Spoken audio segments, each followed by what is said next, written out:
Hi everyone, please subscribe to my channel. Blood Immortal Venerable. See playlist for other chapters and novels. I do not translate the novels. Credits goes to original translator and author of the novel. I only make it as an audiobook so it would be easier to just listen while doing other things. Credits goes to the author of the novel. I convert stories to audiobook for mental health, for multitasking purpose, for accessibility and time saving. Listening to audiobook is also beneficial for people who have disability.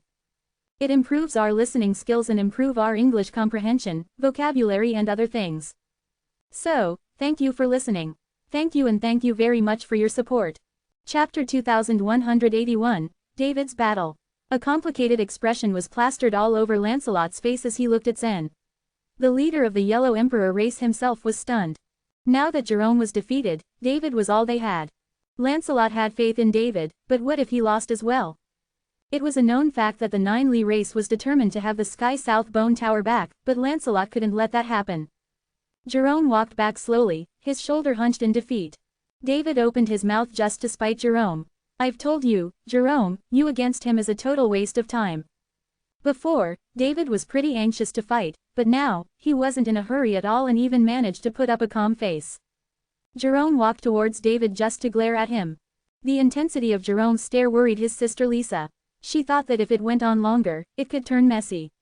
She hurriedly came up to him and said, "Brother, please ignore him. You're probably not his match either," Jerome calmly told David. In response, David curled his lips and raised his eyebrows slightly. "Don't assume anything yet. I'm not as useless as you are," he said lazily. "Zen hasn't even used his entire strength yet," Jerome warned him. "Are you forgetting that he's a member of the Nine-Li race? He has yet to use his Nine-Li wild body." That was true. Zen didn't activate his Nine-Li wild body during his last two battles. That meant that he had not put his real strength in display yet. Even during his match with Jerome, he only used the strength source from the 9 divine stars. After all, one of Zen's real reasons for these fights was to hone his wild god body. Jerome's words made David rather unhappy. By nature, he was fickle, and although Jerome's warning was in good intentions, it sounded harsh to David's conceited ears. "Ooh, that guy is so powerful. I'm so scared. I don't want to face him anymore. I'm just going to admit defeat." "Ha!" David was quick to change his tone. "You." Jerome's face darkened. There was a helpless expression on the faces of the elders from the Yellow Emperor race upon hearing such snide remarks from one of their warriors. David was one thick-skinned, vengeful man. When he asked to fight before, Lancelot refused him. Now that they needed his help, he was going to make them beg. With knitted brows, Lancelot approached David and said lightly, "It's your turn to fight." David pretended not to hear him. "David, the Grand Elder is talking to you," Jerome said. However, David didn't budge. Even as the Grand Elder, Lancelot knew he couldn't be too harsh to someone like David. Calmly, he said, "The Nine-Li race is a force to behold. I didn't send you to fight because I was saving you for last. You are needed to defeat their strongest warrior. This Zen just appeared, and he is their last warrior. I had you on reserve for someone like him. However, the strength of that kid is beyond my expectations. If you fight him, you may not match his abilities. If you refuse to do this, I will not force you." Lancelot carefully studied David's expression as he said those things. The truth was, David was only reluctant to fight because of the argument they had before. Fighting someone like Zen was a chance he wouldn't miss. The Sky South Bone Tower was not David's concern. He wanted to fight Zen for himself. Upon hearing Lancelot's words, he grew anxious. However, he wasn't convinced that the Grand Elder was just going to give up easily. He narrowed his eyes and sneakily observed Lancelot. Lancelot sighed and intended to admit defeat against the Nine-Li race. But before he could even open his mouth, David quickly stopped him. "All right, I'm going to fight Grand Elder." A smile appeared across Lancelot's face. Even though David was quite troublesome, he was a simple-minded man. He was only pretending just to scare David, and as he had expected, he gave in. Ultimately, strength had nothing to do with personality. Despite his thoughtlessness, David possessed the talent and bloodline that were first class in the Yellow Emperor race. Not only was he skilled in the cultivation of becoming a wild god, but he had also achieved great things in his journey of becoming a true god. Elders like Lancelot and the exiles were closely related. They knew, of course, that a major part in the chaos was the cultivation of the true gods, which was also known as the Grand World Cultivation Method. However, their world was not suitable for the cultivation of true gods, so there were only a few people who had created inner worlds inside their bodies. As time went by, most people had neglected the true god cultivation, and there were fewer and fewer warriors who cultivated for that purpose. However, the exiles in the Yellow Emperor race believed that David was special. Not only did they cultivate him to become a wild god, but they also exerted great efforts to help him open up an inner world in his body and become a true god. David lived up to everyone's expectations and had done well in both aspects. Because he had the favor of those exiles, he got away with disrespecting not only the elders but also Lancelot. "Are you really willing to fight?" Lancelot asked, pretending to be astonished by David's decision. "Yes, of course, I will win that bone tower for our race." As he said those, David's finger pointed somewhere. He thought he was pointing at the tower, but it was just an empty lot. Realizing that, he looked around and finally moved his finger to where the tower actually was. Lancelot couldn't help but roll his eyes. He knew quite well that David didn't care about the Sky South Bone Tower, so he just played along. "You are the hope of this race. Zen is a tough guy. Be careful, David," Lancelot sincerely said while patting his shoulder. The final battle, Zen versus David. At first, the Yellow Emperor race boasted such a victorious force. They were so sure about winning. None of them thought Zen could win those two battles, let alone get a chance to face a warrior like David. Before his power became known to them, Zen was just a nobody. David was the more popular warrior. But before David's fame, it was Jerome and his sister Lisa who were regarded as the Yellow Emperor race's top two warriors. In the immemorial wilderness, people trembled in fear upon hearing their names. After he rose to fame, David became the more eye-catching warrior. The attention he received was monumental. Finally, David has decided to fight. He is going to end that boy from the 9 Li race for sure. Right. While the others bickered, David had already turned into a giant that was over 10,000 feet tall. With heavy eyes and a nonchalant expression, he carefully scanned Zen that was right in front of him. "Thank you so much," said David, grinning from ear to ear. Zen's eyebrows instantly wrinkled at David's words. He had seen David once and had always thought he had a rather odd character. At that point, he had absolutely no idea why he thanked him. "For what?" Zen asked. "If you didn't defeat Lisa and Jerome, the opportunity to fight might have not arrived for me and I would have come here for nothing," David said as he casually shrugged his shoulders. Chapter 2182, Cultivating Dual Systems. Zen felt overwhelming disgust when he heard David's words. This guy was a member of the Yellow Emperor race, but he hoped for the defeat of his own race members because of his selfish desire to fight in the arena himself. "Are you sure you'll win against me?" Zen responded with scorn. David blinked, and a tinge of evil crossed over his handsome features. "Yes, I'm 100% sure I can win against you," he said with a chuckle. "Since you're so confident, then there's no point in talking. Let's fight," Zen announced in a calm but powerful voice. Seeing Zen's composure irked David. To him, Zen should act a bit more nervous as if he was facing a formidable enemy. This lack of reaction from his opponent made David think that Zen wasn't exactly taking him seriously. "Let me show you the reason why I'm so confident," David said in a cocky tone, taking a step back and spreading his hands. Buzz! 2 sharp black knives appeared in David's hands. The material that these knives were made of was exactly the same as Lisa's black sword and emitted a sharp power. With the appearance of these knives, David's face suddenly became serious. It was as if he had transformed into an entirely different person. Whoosh! Bang! Bang! Bang! In the blink of an eye, David suddenly rushed towards Zen in quick, but extremely strange steps. He was so fast that the only thing people could see was his afterimage. It was amazing how such a huge creature measuring 10,000 feet in height could move so fast. A trace of vigilance appeared in Zen's eyes as he took 2 steps back and raised his emerald green sword defensively in front of him.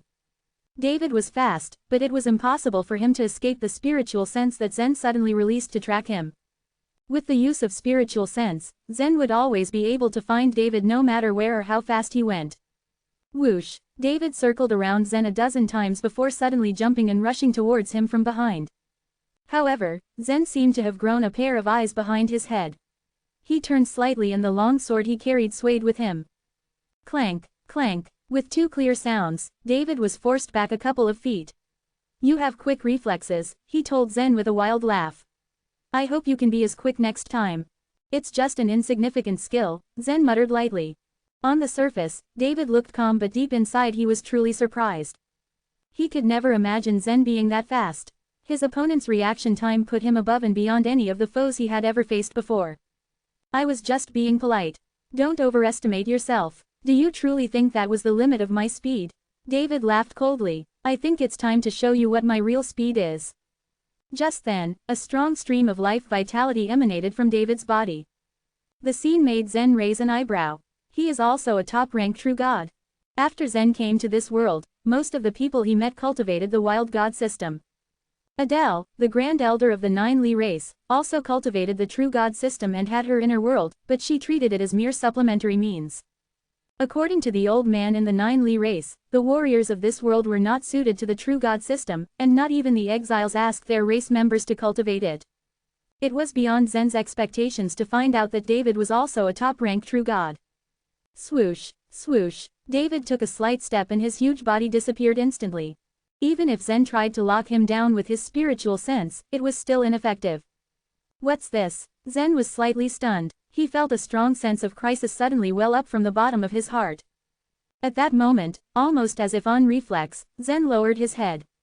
Clank! There was a loud, clanging noise that rang out as iron and gold suddenly collided. This sound was created by David's two blades hitting each other after failing to catch Zen off guard. Still failing to hit Zen, David quickly flew away, laughing as he did so. Ha ha, you are quite lucky, however, you can't rely on luck to save you forever. Swoosh, swoosh, with that, David once again vanished into thin air. At this time, Zen pulled a long face. David had been partly right that Zen had been quite lucky for dodging that blow. Had Zen been a second too slow, then he would have already been decapitated. The key problem was that Zen couldn't quite figure out what kind of trick David was pulling to help his huge body disappear into thin air. There were 3,000 godly ways in the divine land and all true gods explored and cultivated them. These 3,000 godly ways formed the foundation of the cultivation of the true god system. However, the 3,000 godly ways had been created by Chiyu for the members of the Nine Li race. The godly ways in the source world were definitely much more than 3,000. Right now, Zen had no clue what kind of godly way David cultivated. However, that did not mean that he was entirely incapable of dealing with his opponent. 8 smoky melodies, Zen shouted, twisting his body as a warm stream flew out from his belly and white, cloud-like smoke surrounded him. This scene confused both the Nine Li race and the Yellow Emperor race. Nearly a third of the audience had their own inner worlds, but not many of them cultivated the true god system deeply. It was simply impossible for them to see the truth of cultivation nature Zen released just now. The moment Zen activated his bodily movement skill, he suddenly felt a presence behind him. Swish! The 2 sharp knives appeared, silently dashing towards Zen once again. Zen's body was tall, strong, and extremely agile with the help of both the truth of cultivation nature and the 8 smoky melodies. He wasn't conscious of the attack yet, but at that moment, his entire body retreated involuntarily. Through his skills, Zen managed to unknowingly dodge David's strike. David didn't laugh this time. He felt something weird in this battle against Zen. He retreated a few steps back and kept a safe distance away from the young man, taking this as an opportunity to stare at him. Do you want to continue? Zen asked flatly. Brat, have you also cultivated the truth of godly way? David couldn't help but ask. According to his master, only a few people among the true gods could comprehend the truth of godly way. There were even fewer people as wise as David who could learn it in such a short period of time. Given enough time and the right conditions, David was guaranteed to reach the other shore realm. This was where most of his confidence and arrogance came from. He knew that he was different, and that no matter how hard the other wild gods cultivated, they would never be able to compare to him. Spending their entire lives training would only let them attain the Grand Elder's level, at most. Meanwhile, David was fated to sit on the same couch as those powerful exiles. This was the true strength David pursued. All this time, he was confident that he was the only one who could comprehend the truth of godly way. After so many years, amongst everyone who cultivated the true God system, he was absolutely certain that he was the only one who comprehended it, save for the exiles of course. This was also the reason why the exiles paid so much attention to David in the first place. He couldn't believe that he just felt the truth of cultivation nature from Zen just now. Chapter 2183, The Truth of Void Destruction. David had felt the truth of cultivation nature from Zen, but it was not because he had an understanding about it. In the Yellow Emperor race, there were 2 exiles who had cultivated the truth of cultivation nature. David naturally had a deep impression on it. Just now, he had observed Zen and had felt the same aura coming from him. David was not yet too sure, so he couldn't help but inquire about it cautiously.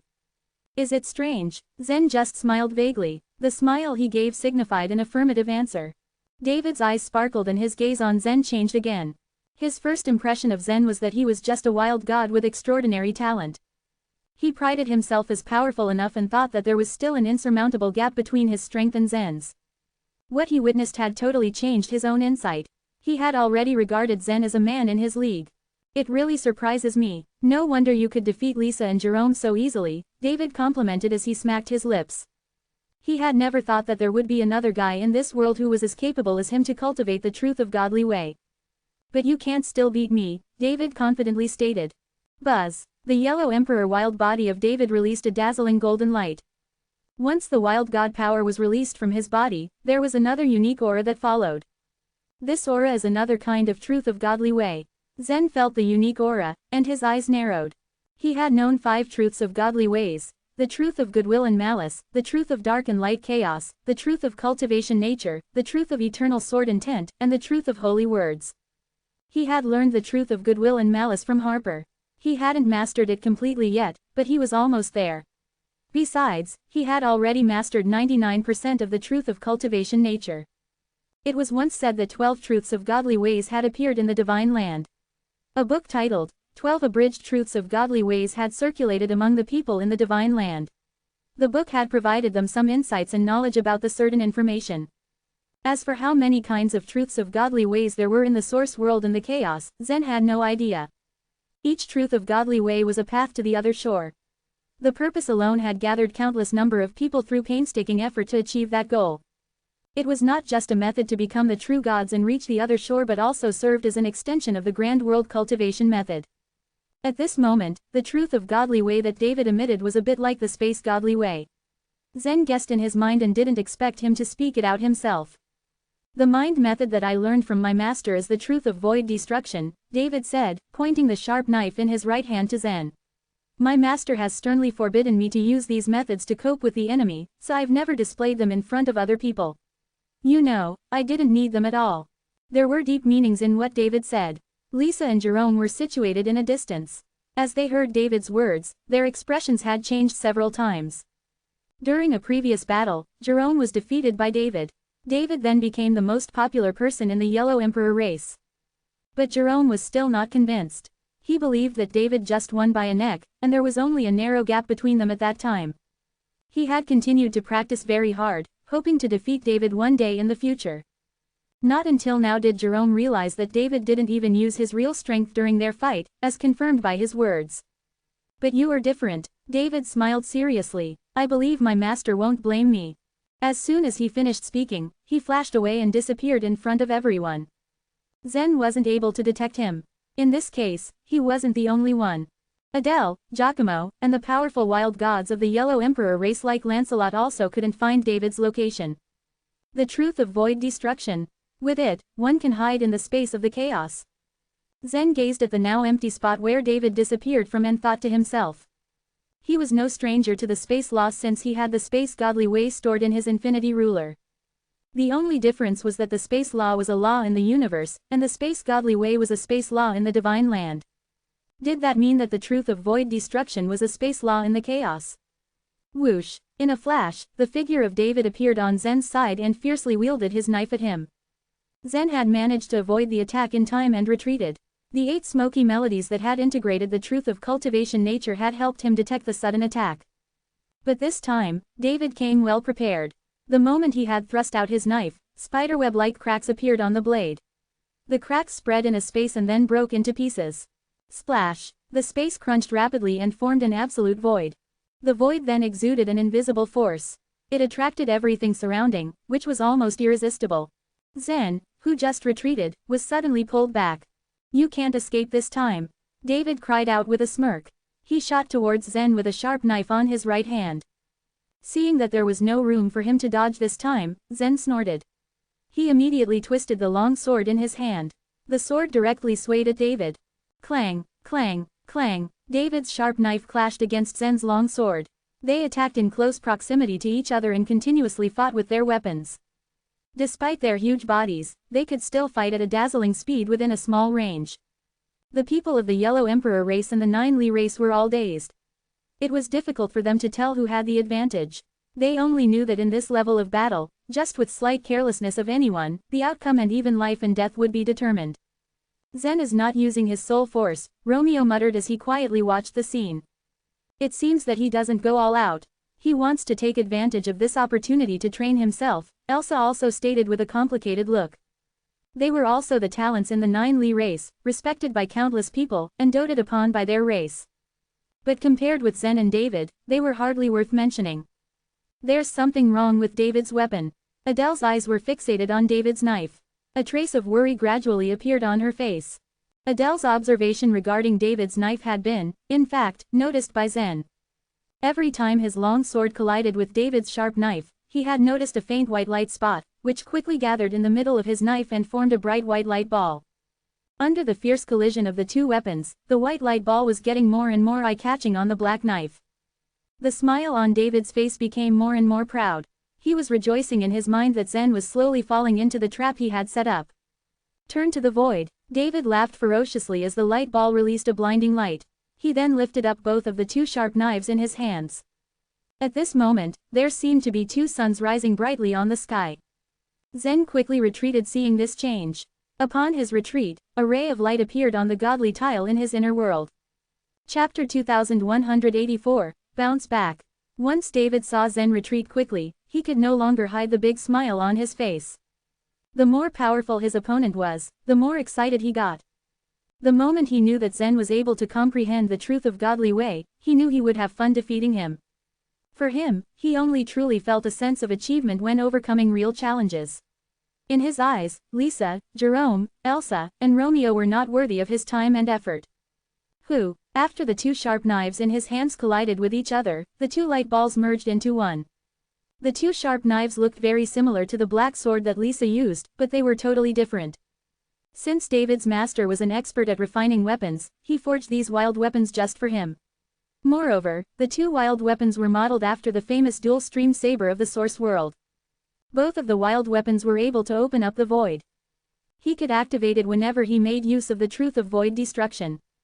When David and Zen launched their ferocious attacks against each other, their formidable powers didn't dissipate at all. They were instead kept inside the void by the two sharp knives.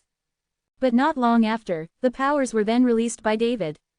The surging power mixed with the truth of void destruction formed a ball of energy that contained an extremely unstable wave of energy. Its strength was very devastating. Even David had to be careful as he tried to control it. Whoosh! The blazing energy ball flew straight towards Zen. Will you still be able to resist it this time? In David's opinion, even if Zen displayed the truth of cultivation nature, he merely mixed it with his body movements and was still unable to bring out its full potential. But what David didn't know was that when it came to the wild god, Zen was not as powerful as he was. After all, Zen was only able to practice the wild god system for a short period of time. Although the Nine Li race trained him thoroughly, his foundations were still somewhat unstable. But in terms of cultivating the true god system, David's understanding was clearly inferior to Zen's. In fact, Zen had several methods he could use to break David's move. For example, he could directly use the strength source to detonate the extremely unstable energy ball before it reached him. However, when the energy ball was coming for Zen, an interesting idea occurred to him. As he quickly retreated, the light of the godly tile in his inner world flashed brightly. At the same time, the grid of the godly tile engraved with the characters, "Parting Water Godly Way," emitted a strong amount of internal momentum from the godly way. Parting Water Divine Mirror. As Zen waved his hand, streams of immense internal momentum from the Parting Water Godly Way rapidly gathered in his hand and turned into a light blue mirror. The mirror then stayed right in front of him to shield him from the attack. Seeing the mirror in front of Zen, David couldn't move for a second. He had a sinister grin written all over his face. He didn't know what Zen wanted to do at first, but he thought it was childish and ridiculous of him to use a mirror to block his attack. People always ended up being hurt or killed if they acted too childish and silly.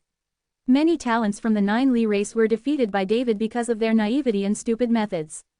It seemed to be too easy for him to kill them because of that. As he thought about it, David watched his energy ball reach the mirror. At that moment, Everyone from the 9 Li race got extremely nervous. Elsa clenched her fists so hard that she almost pierced her palms with her sharp nails. They weren't aware of Zen's methods either. Although they all believed in Zen's strength and had faith that he had a reason for shielding himself with a mirror, they still couldn't help but worry the moment they saw it with their own eyes. Even Adele was getting upset as she watched. Die! David shouted as the energy ball was about to hit. However, things didn't go as he expected. The energy ball bounced back towards David after gently touching the parting water divine mirror. The energy ball was moving much faster after it bounced back. How is that possible? David looked at the energy ball in disbelief.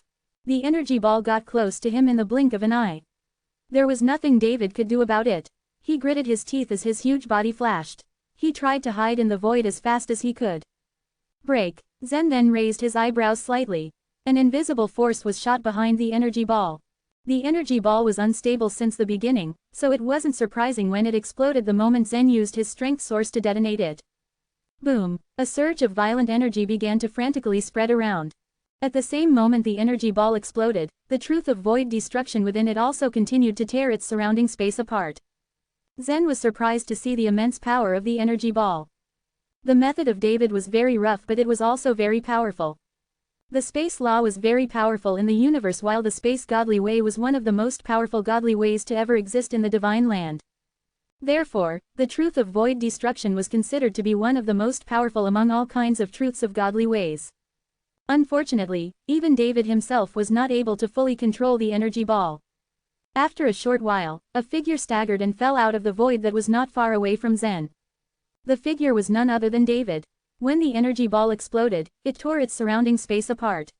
Even if David was able to hide inside the void, he wasn't completely safe from its impact. At that moment, the golden light around David's body was much dimmer than before and his clothes were also visibly torn apart. David's yellow emperor wild body was far stronger than any other ordinary race member. If Jerome or Lisa was attacked like that, they would have been severely injured if not completely torn into pieces. The people of the Yellow Emperor race were all speechless. Everyone had a grim look on their faces. Lancelot was also silent and was still in shock. In the eyes of Lancelot and the other elders of the Yellow Emperor race, they were still capable of winning even when everyone else had lost. It was because they had faith that David could defeat anyone who dared to face him. He had already surpassed the level of the wild god. He was getting closer to the exiles and had almost reached the other shore realm. But as he battled Zen from an unknown background, David was at a disadvantage. What is that strange method? David asked Zen as his teeth was gritting in anxiety. Zen then withdrew his hand slightly as the internal momentum from the parting water godly way dissipated. The bright mirror had been broken and disappeared completely. It was just some silly trick, Zen answered lightly. David's eyes were beaming with hate. Of course it was some silly trick. If you think you can beat me with it, you are more ignorant than I thought. You must be dreaming. With that, he stretched out his arms and his huge body once again flew through the void as he headed straight towards Zen. In addition to the truth of godly way, David had another trump card up his sleeve. In their world, the soul of the wild gods was regarded to be quite weak. But there were always some wild gods who had more powerful souls, and David was definitely one of them. Several exiles had put great effort into helping him improve further. As a result, his soul was far stronger than an ordinary wild god. At that moment, David rushed towards Zen without any hesitation and with a light golden ring on the head of the soul in the depths of his mind. And at that same moment, the surface of the ring flashed as a strong soul force leaked out of his mind and headed straight for Zen. Chapter 2185, Intervene. Usually, when a warrior used his soul to suppress his opponent, his soul would need to be much stronger than his opponent's. Since Zen had stepped into this world, he discovered that the wild gods in this world rarely spent any time cultivating their souls. Although the warrior's soul would naturally become strengthened over time, it was a lengthy process. For example, since Giacomo, Adele, and the other elders of the 9 Li race, who had lived and battled all of their lives, had no increased cultivation on their souls, being inferior, could not measure up to Zen's. Today, Zen hadn't planned on using his own soul power, as he could handle his opponents without resorting to this step. However, he didn't expect that David would first resort to this method. The latter was still emboldened and full of himself. David believed that he would never lose in a soul battle against any of his peers. Moreover, his master had gifted him with a soul ring. The soul ring not only protected his soul, but also strengthened his soul force, bolstering his potential. The soul ring was a precious soul weapon. If a ring bearer's opponent didn't possess a strong enough soul, he could crush that opponent with the soul ring. "I'll shred your soul," he shouted with a ferocious look gleaming in his eyes. David had never before suffered such a devastating loss. Now he wanted to use this opportunity to kill Zen. That soul pressure instantly attacked Zen's mind and went straight for his soul with a murderous intent. Zen's soul quietly floated in his mind, and a smile crept onto his face when he saw David's soul pressure launching at him. After his soul had been integrated with the shadow-bearing sword, Zen no longer needed to fear even the soul of a consummate true god. The strength of David's soul was only at a level where he had barely touched the true god soul. The gap between him and Zen was substantial. Moreover, David was now in a state of utter stupefaction. He had no idea how to counter Zen's soul attack. However, as the soul arrows were about to penetrate David's soul, the soul ring over his head suddenly pulsed forth a circle of golden light that arched over David, firmly protecting him. The sounds of clicking rang out as the arrows struck the golden light like a hailstorm. Countless soul arrows then altered their course, shooting up towards the soul ring. Under the dizzying assault, the soul ring over David's head rapidly dimmed, and a visible crack quickly spread over its golden surface. Once the soul ring was destroyed, David's soul would be left vulnerable, and the arrows would riddle through him like a sieve. However, as the soul ring was being attacked, tens of millions of miles away from there, a middle-aged man's eyes snapped open. He was sitting in meditation inside the Pyramid Bone Tower. The Pyramid Bone Tower was the place of the Yellow Emperor race where they congregated for meetings. This middle-aged man was David's master. He was one of the exiles who had created the Yellow Emperor race, the Yellow Emperor Guard, qartulad. Usually, these exiles kept themselves aloof and would not meddle in these minor fights and squabbles. Even should the members of the Yellow Emperor race be slaughtered, the exiles wouldn't be bothered as long as the enemy didn't come knocking at the Bone Tower. Only if one race went too far and gained access to their opponent's bone tower, would these powerful exiles then make a move. The Yellow Emperor race had once entered the Sky Spirit Bone Tower, but as a result, many of their wild gods were slaughtered by the Nine Li race. However, the exiles of the Yellow Emperor race didn't take revenge then. After all, it had been their race who broke the rule first. Disputes among the various great races were exclusively limited to the wild gods, and did not involve the exiles. This was an unwritten rule as old as this very world. The soul ring qartulad had given to David had been made of a part of his soul. Even though it was a mere wisp of his soul, the soul ring could resist any soul attack from the wild gods of this world as their souls were too weak. At this moment, qartulad unexpectedly realized that the soul ring was being attacked violently. He might not have taken the attack seriously, but how could the soul ring not successfully block it? If the soul ring failed and exploded, David's soul would in all likelihood be destroyed. Who was this attacker? Whose soul attack could be so powerful? Tyler murmured in surprise. He knew that the Yellow Emperor race had set their sights on the Sky South Bone Tower and had a battle with the Nine Li race. It was qartulad's intention to take over lordship of the Sky South Bone Tower. Although the Sky South Bone Tower wasn't large or significant, once they occupied this place, it could become an important outpost position for the Yellow Emperor race and open the door to further expansion. Also, Lancelot had informed him that the Nine Li race had agreed to their challenge. qartulad had been quite confident in David's strength. In his opinion, David was capable of winning the fight alone. If he went into battle, they could then claim the Sky South Bone Tower from their opponents. How then was David's soul suddenly being suppressed by someone? Who was that guy? qartulad wondered, his eyes flashing with shock as he realized an unknown entity had entered the game. With a gentle flick of his hand, a space projection appeared in front of him. qartulad, who had mainly cultivated the truth of void destruction, had mastered an amazing control of space. He had become a legend for his skills among the Yellow Emperor guards. Who was he? How has he cultivated his soul to such consummation at such a young age? No, he hasn't yet he has merged with the soul of a legendary weapon. Is it the truth of goodwill and malice? Noticing something strange reflected under Zen's soul pressure, qartulad became curious about him. There were a limited number of people who had successfully cultivated the truth of goodwill and malice. Those aged exiles of the Nine Li race had been secluded for eons, and there were quite a few disputes between the two races. Therefore qartulad knew much about the exiles of the Nine Li race. None of them had ever cultivated the truth of goodwill and malice. How did this man then cultivate this method, and to such a level of proficiency? However, now was not the right time to spend his time contemplating this mystery. If he did not intervene in this matter, David would be vanquished today.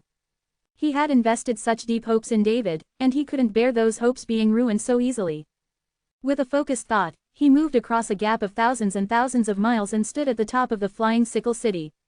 Chapter 2186, Cheating. On the edge of the deserted land, a strange feeling came over the wild gods in the flying sickle city when they witnessed the scene. To everyone's surprise, Zen and David remained still on the ground. In the battle between the wild gods, they fought each other by turning their bodies into hundreds or even thousands of feet tall. Never had they ever seen a soul battle. So when they saw Zen and David standing motionless, they were dumbfounded, with no idea what the two were doing. Even Elsa, Jerome, and Lisa watched the scene unfold with curiosity. As the disciples of the Nine Li race and the Yellow Emperor race, naturally, they were more experienced and knowledgeable than ordinary wild gods. They had also trained their souls to a certain extent, after all. But compared to the true gods, the wild gods required little when it came to their souls, so their souls weren't as powerful. It was the first time they had seen such a soul battle. Just now, I felt David's soul grow very strong in an instant, Elsa said as she stared at David in the distance.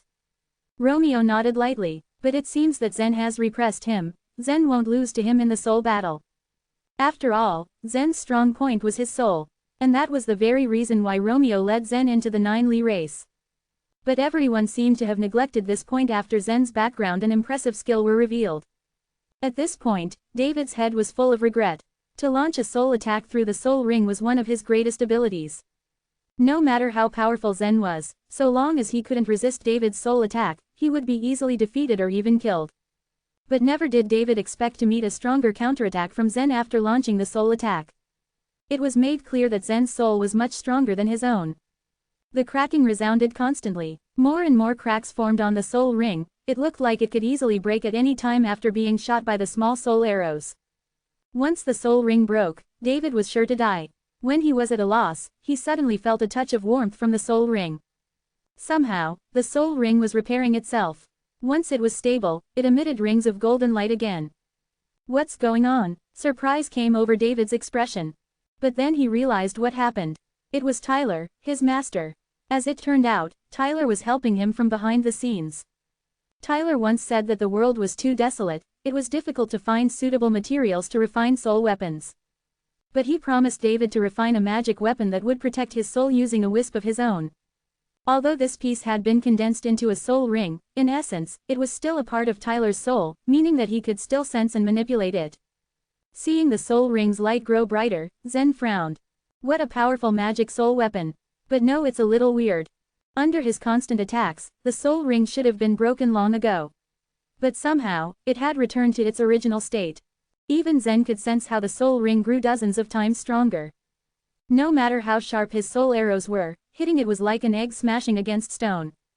It was clear that this was not David's doing. Otherwise, he wouldn't have been suppressed by Zen's soul power from the beginning. In the air above the flying sickle city was Tyler, hiding within the void. Assessing Zen's skill, he sighed in resignation. I've taught you all I know. I thought you would have no equal in this world, but incredibly enough, the Nine Li race happened upon such a powerful being. That's all I can do to help you. You need not compete with him on the soul level. You're not necessarily weaker than him. You can still activate your doobie secret to defeat him. Tyler had violated a taboo by taking action and helping David. If the Nine Li race found out, Tyler would be in great trouble. He'd turn into a laughingstock. His disciple was clearly no match for his opponent in the fighting court. As a powerful warrior at the other shore realm in the source world, he secretly helped his disciple. It was too embarrassing. Since Tyler attached great importance to the Sky South Bone Tower, he couldn't simply let David admit defeat. However, all he could do was use such a trick to help David win. Through the warm current coursing around his soul, David could sense Tyler's voice as it slithered into his mind. His master's voice got him rather flustered and frightened, but he listened carefully. As Tyler's disciple, he ran wild in the Yellow Emperor race, even the elders couldn't do anything to tame him. Before Tyler, David behaved well and obediently. To whatever his master said, he agreed without hesitation. Yes, master, I originally wanted to take advantage of trickery to take Zen down. I'm sorry I was too impatient. If only I had displayed the doobie secret, I wouldn't have fallen into such a state. With that, David opened his eyes and shot two golden lights, staring at Zen from nearby. After his soul attacks failed, Zen also decided to give up. Though there was a feeling of doubt in his heart. He couldn't figure out why David's soul ring became so powerful in an instant. But now was not the time to think about this. I didn't expect your soul to be so powerful, David said, looking at Zen hesitantly. He had always been highly proud of himself, and he had every right to be so. His master had once said that save for the exiles, he was the most outstanding in terms of both the blood and the talent in this world.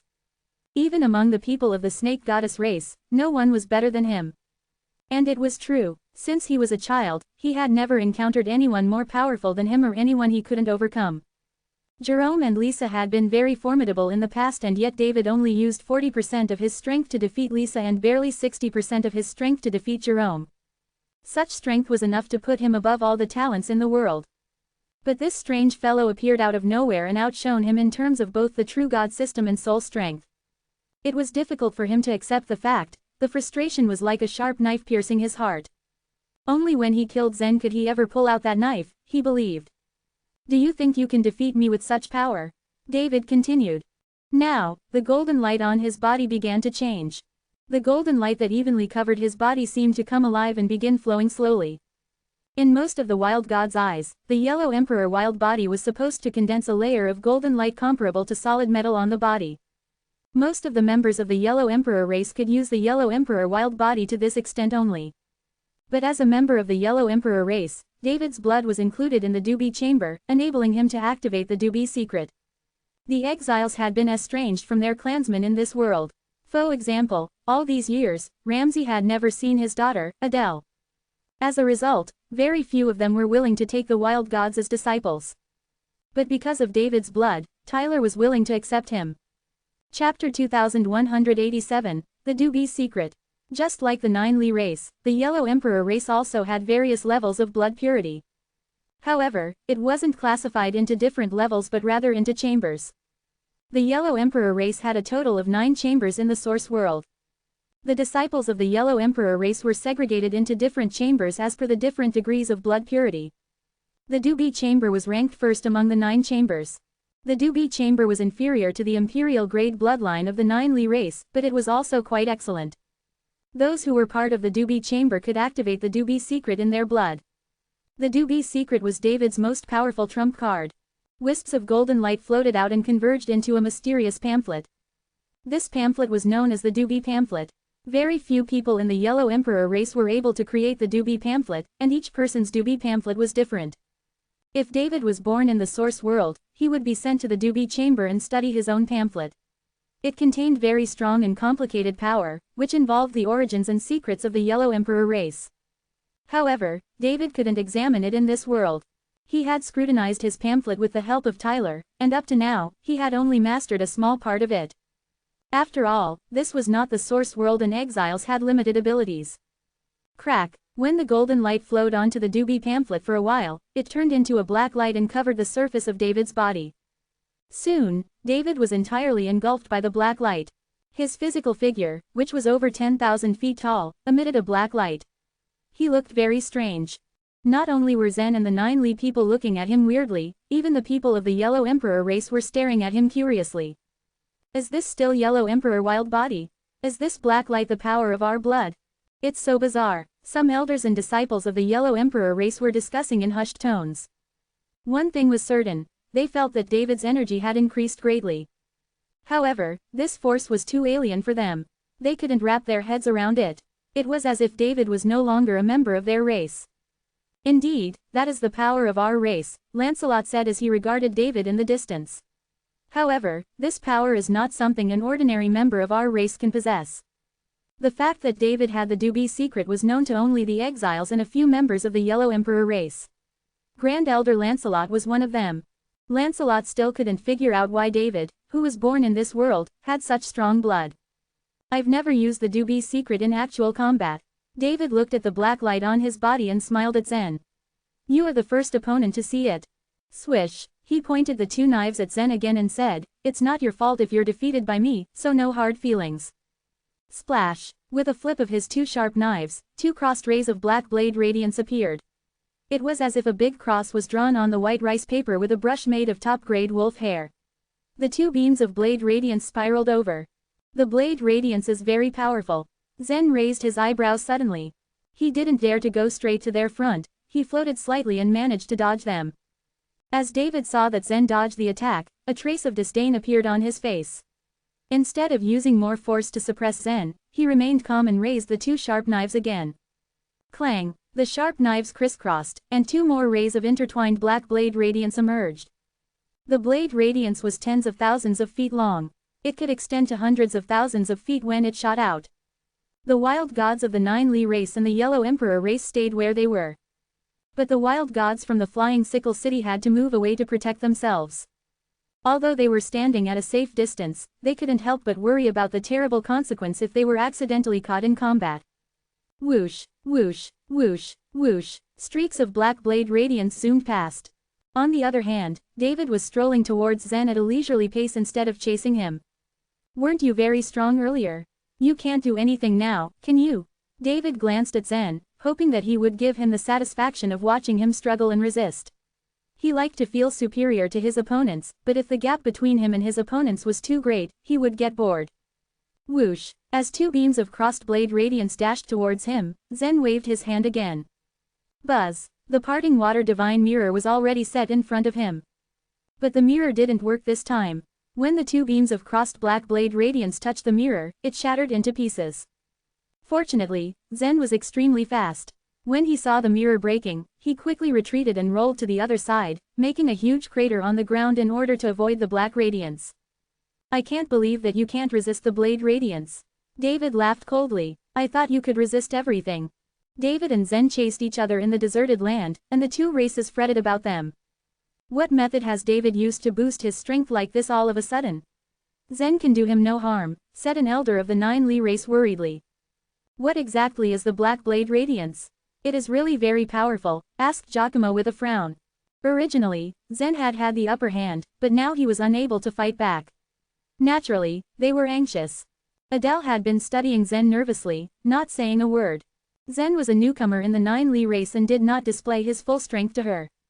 Since he was a true god, he must have his own unique skills, but Adele didn't know if he could fight against David. Poof! Zen avoided another ray of crossed black blade radiance. However, the black blade radiance swept past Zen's back dangerously close, leaving a bloody wound on his back. He immediately felt a burning sensation. After his body was rebuilt, its strength was further boosted. However, the attack of the black blade radiance left it weak and vulnerable.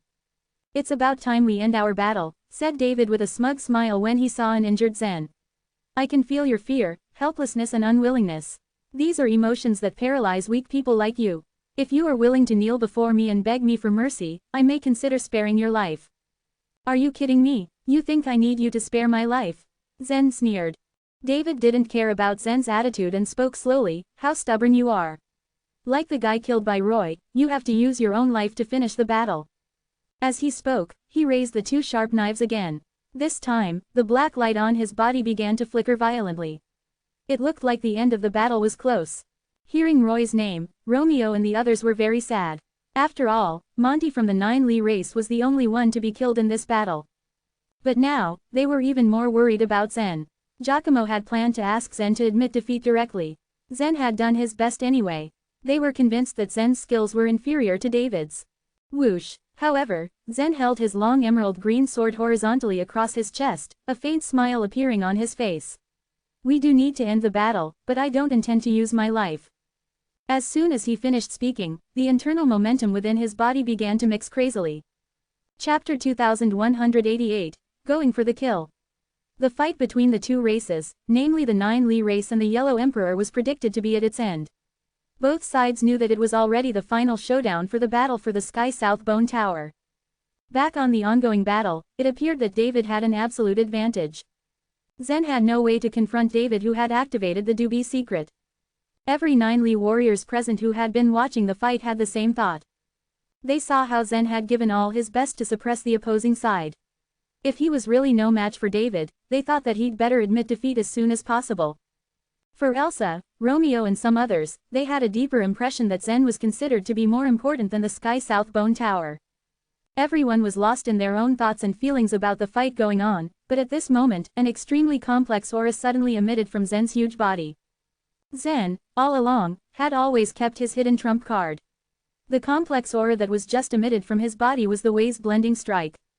When he first came to this world, he couldn't tell the strength of those wild gods. His action all this time, fighting with them several times, was to test the waters. Even after entering the 9 Li race and cultivating in the wild god system, he had never used the Wei's blending strike. Buzz. The fused internal momentum began to rise in Zen's inner world. After escaping from his inner world, it circulated in his giant body. The energy was afterwards attached to Zen's long sword. Like a brown flame, it slowly rolled and swirled around the long sword. What kind of energy is this? What an intimidating aura. Just a glance of it will make me feel depressed. Is this Zen's trump card? Astonishment filled the people of the 9 Li race as they saw what happened. Perhaps, a flicker of hope lingered for victory. It was an unexpected move for Zen to have such a trump card hidden up his sleeves. David also noticed the brown energy lingering on Zen's long sword. The momentum contained in the energy was so complex and powerful that he had never seen this before. Facing a sudden and strange situation, there was no way for him to retreat. He was a proud man who never gave in. The more powerful Zen seemed, the more intense the fighting intent in David's heart became. Swish, swish, David madly activated the blood power in his body. The black light grew more brilliant, and the aura he emitted was now even on par with Zen's. 2 powerful auras surged up into the sky and reverberated on this wild land. The auras had spread for thousands of miles. The people in the flying sickle city, even the people residing outside, were also affected by the auras. The expression of the ordinary people turned ghastly pale as their hearts thumped wildly. Some of the wild gods also felt the pressure. Tyler, who was hiding in the void, fixed his focus and eyed Zen's long sword. That power. This is the energy of the godly Wei's great unity. Although there are only a few hundred godly Wei's that are merged in the energy, it's already perfect. They have been merged using the truth of cultivation nature. Tyler was truly surprised at this scene. In the source world, the exploration of strength source, soul power, life vitality, and chaotic energy was stuck at a bottleneck. The powerful masters who reached the other shore realm focused on the level of energy when exploring strength. Many powerful warriors hoped to unify all kinds of energy they had mastered. Mastering these various kinds of energy would, in turn, reveal the mysteries of the chaos. The powerful masters, who were second only to the ancient gods, did figure out different kinds of ways blending energy based on their own ideas. They had only merged a part of the energies, but it was far from reaching the level of great unity. They had learned a lot from the process of fusing different godly ways, and it helped them create their own schools. Each school held a different theory of fusing godly ways. Above everything else, the godly Wei's great unity shouldn't have appeared in this world. Even more so, it shouldn't have appeared on a little boy. Back to the battle, Zen and David continued their fierce fight. Sure enough, you didn't let me down. David cried out as his face turned red from excitement. He was very eager to face the life and death battle against Zen. Ahaha, black light circled around his whole body, it soon spiraled up to gather around his 2 sharp knives. Without any scruple, he activated his blood power to the extreme. Whoosh, swoosh, he crossed the 2 knives in his hands and slashed. It immediately produced a beam of black blade radiance. The black blade radiance was shaped like a death cross which spread to a width of tens of thousands of feet, heading straight for Zen. Zen's eyes narrowed slightly facing David's attack. This time, he no longer had the slightest intention to dodge. He brandished the long sword in his hand. Wei's blending strike. The sword emitted a light of 30,000 feet long, and viciously spread out. As the brown sword radiance came out, the light in the area stretching out 100 miles had started to dim. Hundreds of kinds of internal momentum were fused together in an extremely complex state and turned into an intensely violent energy. The energy was so overwhelming that it made the people who looked at it felt suffocated.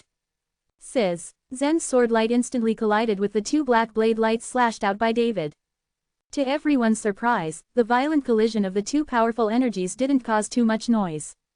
After the collision, the 2 beams of black blade radiance quickly disappeared, as if they had been devoured by the sword radiance. David's 2 rays of black blade radiance were crushed by Zen's sword radiance like dry weed and soon dissipated into thin air. The sword radiance's momentum didn't reduce and it even continued to go straight to David. He wins. Seeing the movements of the sword radiance, Adele raised her eyebrows. A hint of joy appeared on the faces of the warriors of the 9 Li race. They were overjoyed about how things had progressed. In the end, Zen didn't let them down. David had disbelief written all over his face. He opened his mouth as if he wanted to say something, but the speed at which the sword radiance moved was extremely fast towards him. The sword radiance swiftly charged and in a blink of an eye, came straight at him. He even forgot to go into the void to avoid Zen's sword radiance attack.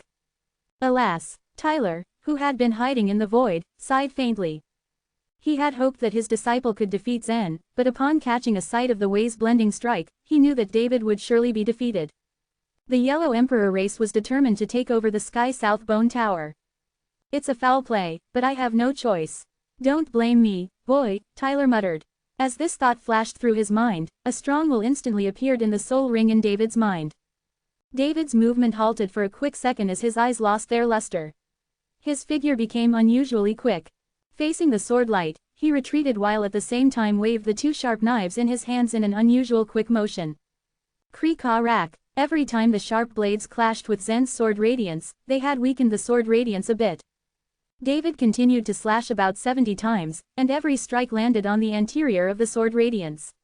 This technique of controlling with utmost precision had amazed everyone. He retreated several hundred steps after the attack. The sword radiance seemed to be disintegrated by him. Whoosh! David, now whose eyes were lifeless, raised the two sharp knives in his hands and stepped forward. He traveled through space and rushed straight towards Zen. Out of a sudden, it looked like he had become a completely different person. Zen was shocked about the change in David's action. He abruptly rolled to the side out of reflex. However, his speed was still a little slow. The strike that came out from the void had already slid past Zen's shoulder, leaving a 2,000 feet long trace of blood behind his back. David, who had succeeded in leaving a hit on Zen's body, was not satisfied. Zen was still on the process of stabilizing himself, but another sharp knife had come at Zen's back. He was going for the kill. Chapter 2189, Draw the Bow. The sudden and unexpected change stunned everyone who saw.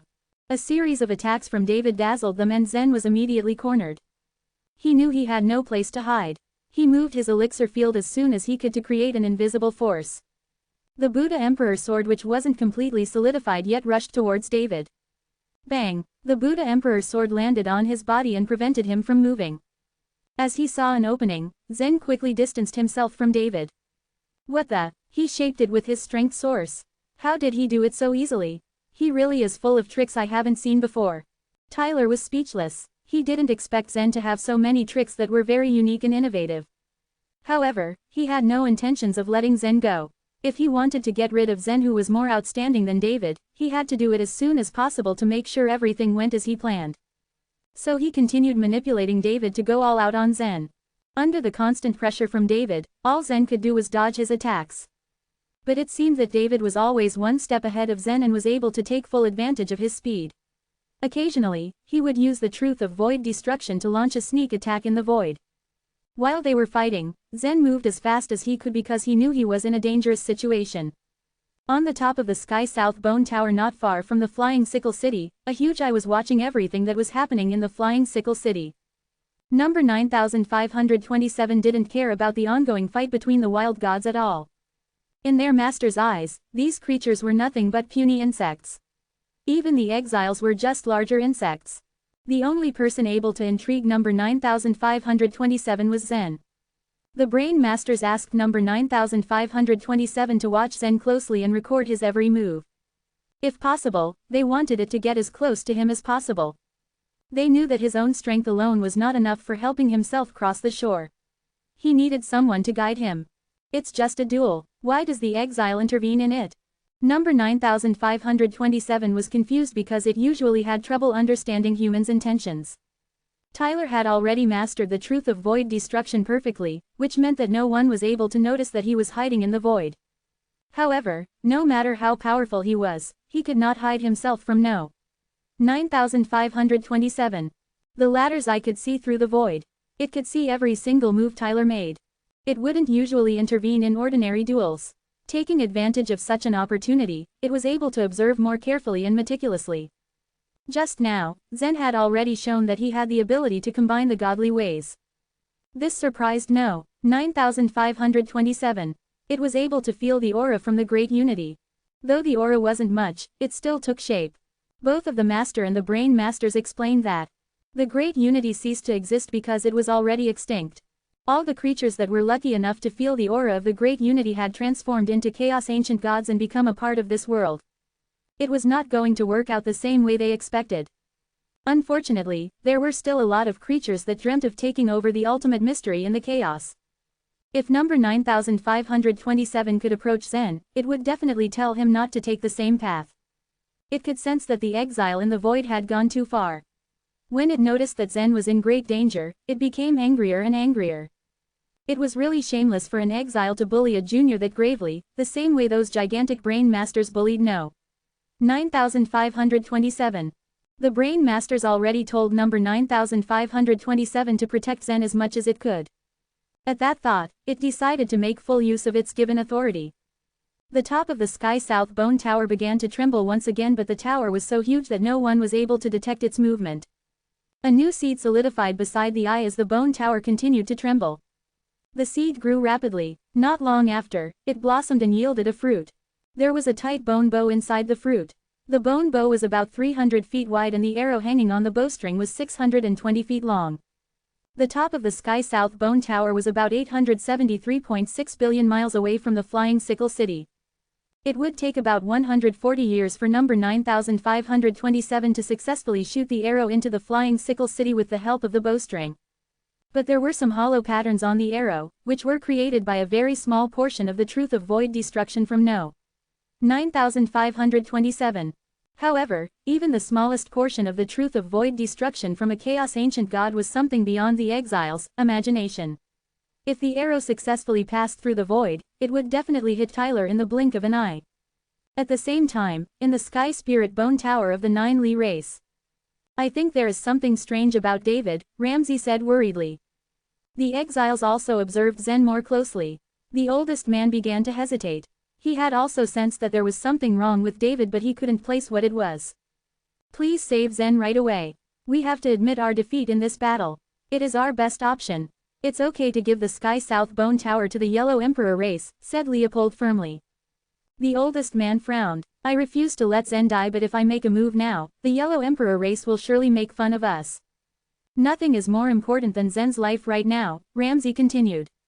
Of course, the oldest man replied as he nodded his head. We should wait a while. If Zen is unable to keep fighting, I will take him back immediately. Given the oldest man's power, it wouldn't be much trouble for him to get Zen back to the Sky Spirit Bone Tower in an instant. Although they had already noticed some hints that there was something wrong with David, they still failed to notice that Tyler was hiding in the void. Clang, clang, clang, the two sharp knives of David flew violently and immediately went for Zen once again. Under the control of Tyler, David was now much powerful than mid-rank true gods. Even the elders were surprised to see his improvement, but Zen was still able to deflect his attack with his long sword. You are starting to get into my nerves. Tyler was getting a bit angry. After thinking about it for a while, he continued to control his puppet David. His attack became more and more ferocious after every strike. Zen tried his best to calm down and deal with the enemy without losing his cool. However, the gap between him and Tyler was so enormous that it couldn't be ignored. Under the endless suppression from David, Zen finally showed a flaw. David then focused all his attacks on this flaw. Clang. A clear sound was heard. Zen's legs were cut by the two sharp knives and he could no longer stand firmly. His long sword was suddenly thrown into the air before piercing the ground tens of thousands of feet away from them. It then shrank down to only several feet long. David's eyes went totally blank as he slowly walked towards Zen, gripping his two sharp knives tightly. It's time to finally put an end to this fight, said David in a strange tone. At the same time, No 9527's consciousness appeared at the top of the Sky South Bone Tower. You lose.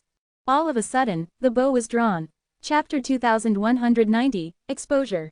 Soon after the Chaos Ancient God's death, most of his powers and skills were distributed among the Brain Masters. But the powers seemed to be wasted on those naive Brain Masters. They were only concerned with their inner beautiful dreams in the spiritual world and cared least about what was happening outside.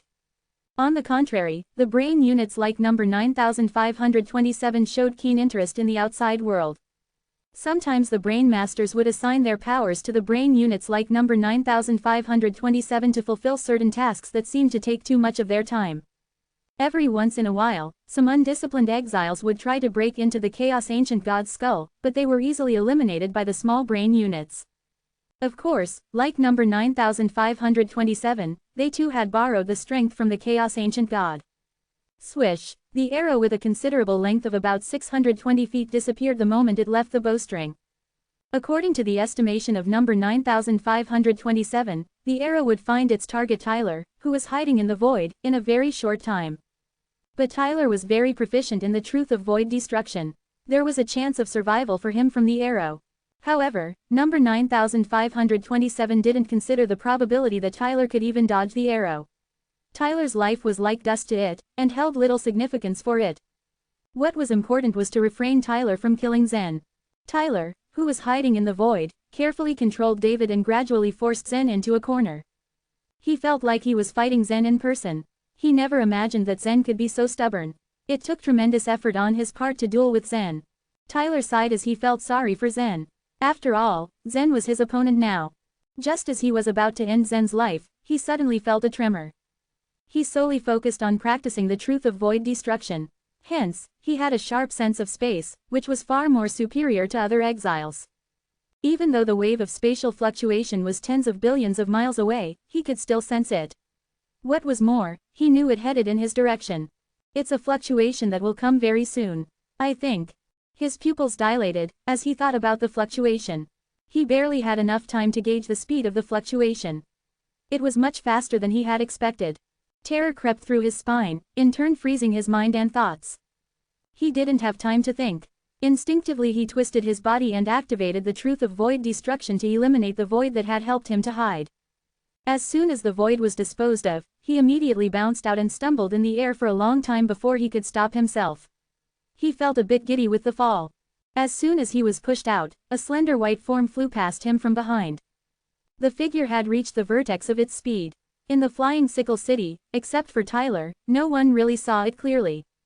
Suddenly, the white figure flew into the void again and disappeared without a trace. Tyler could hardly make out its route. Tyler looked towards the direction from where the white figure flew. Judging from the distance, he could tell that the white figure came from the high sky where there was only the Sky South Bone Tower. Did this attack come from that tower? While Tyler was lost in his thoughts, David, who was under his control, continued to stand motionless. Zen took advantage of this opportunity to keep some distance away from David. He looked at Tyler in puzzlement. He didn't imagine that there was someone hiding in the void above him. Judging from Tyler's aura, he could tell that he was an exile. Zen was not the only one to be puzzled. Everyone from the Nine Li race and the Yellow Emperor race stared at Tyler with a strange expression. It was an established rule that the exiles would not participate in the battles between the wild gods. And so far, all of them peacefully followed this rule. Even the people of the Yellow Emperor race was shocked to see Tyler appear out of nowhere. Splash! Up above, a bright white vortex was rolling slowly. Soon a figure floated out of the vortex. Before he could step out, an angry voice rang out. The Yellow Emperor race has always been following the rules diligently. By hiding here, you have tarnished your race's image and put my clansman's life at stake. Tyler, I want to know how you will justify your actions. Ramsay bellowed those words as he walked out of the vortex. His face darkened as he glared at Tyler. He had sensed there was something wrong with David, but the oldest man kept stopping him, so he didn't do anything to save Zen. He knew that the oldest man wanted to see Zen's limits, but he didn't know that Zen could hardly resist David, who was controlled by Tyler. Tyler felt thoroughly embarrassed after being questioned by Ramsay. He had been very confident that he would go undetected by the Nine Li race with the help of the truth of void destruction. However, someone had attacked him from the top of the Sky South Bone Tower. If he hadn't run fast, he would have been pierced through by that arrow.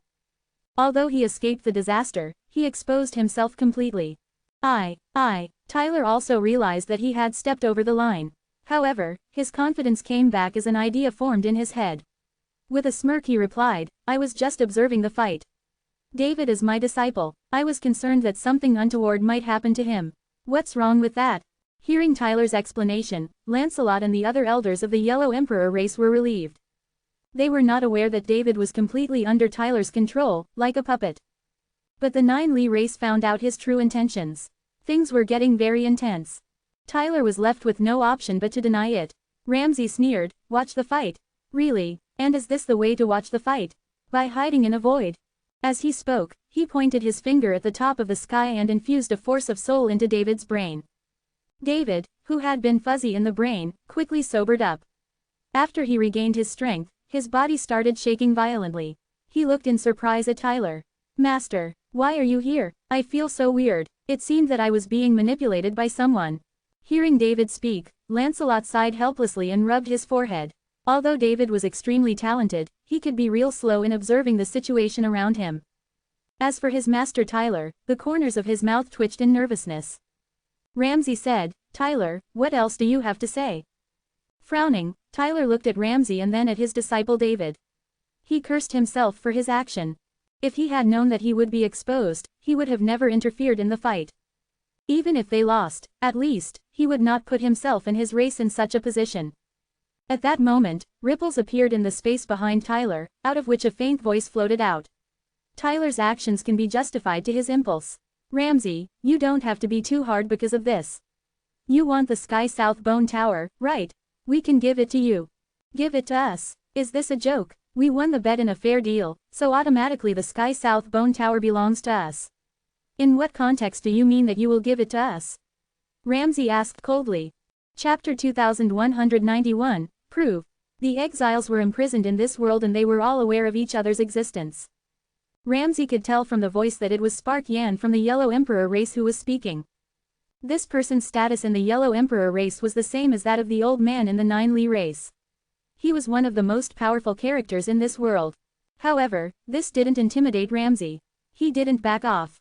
The Yellow Emperor race only fought for the Sky South Bone Tower in these challenge matches, so it was amply clear that they didn't intend to start a war.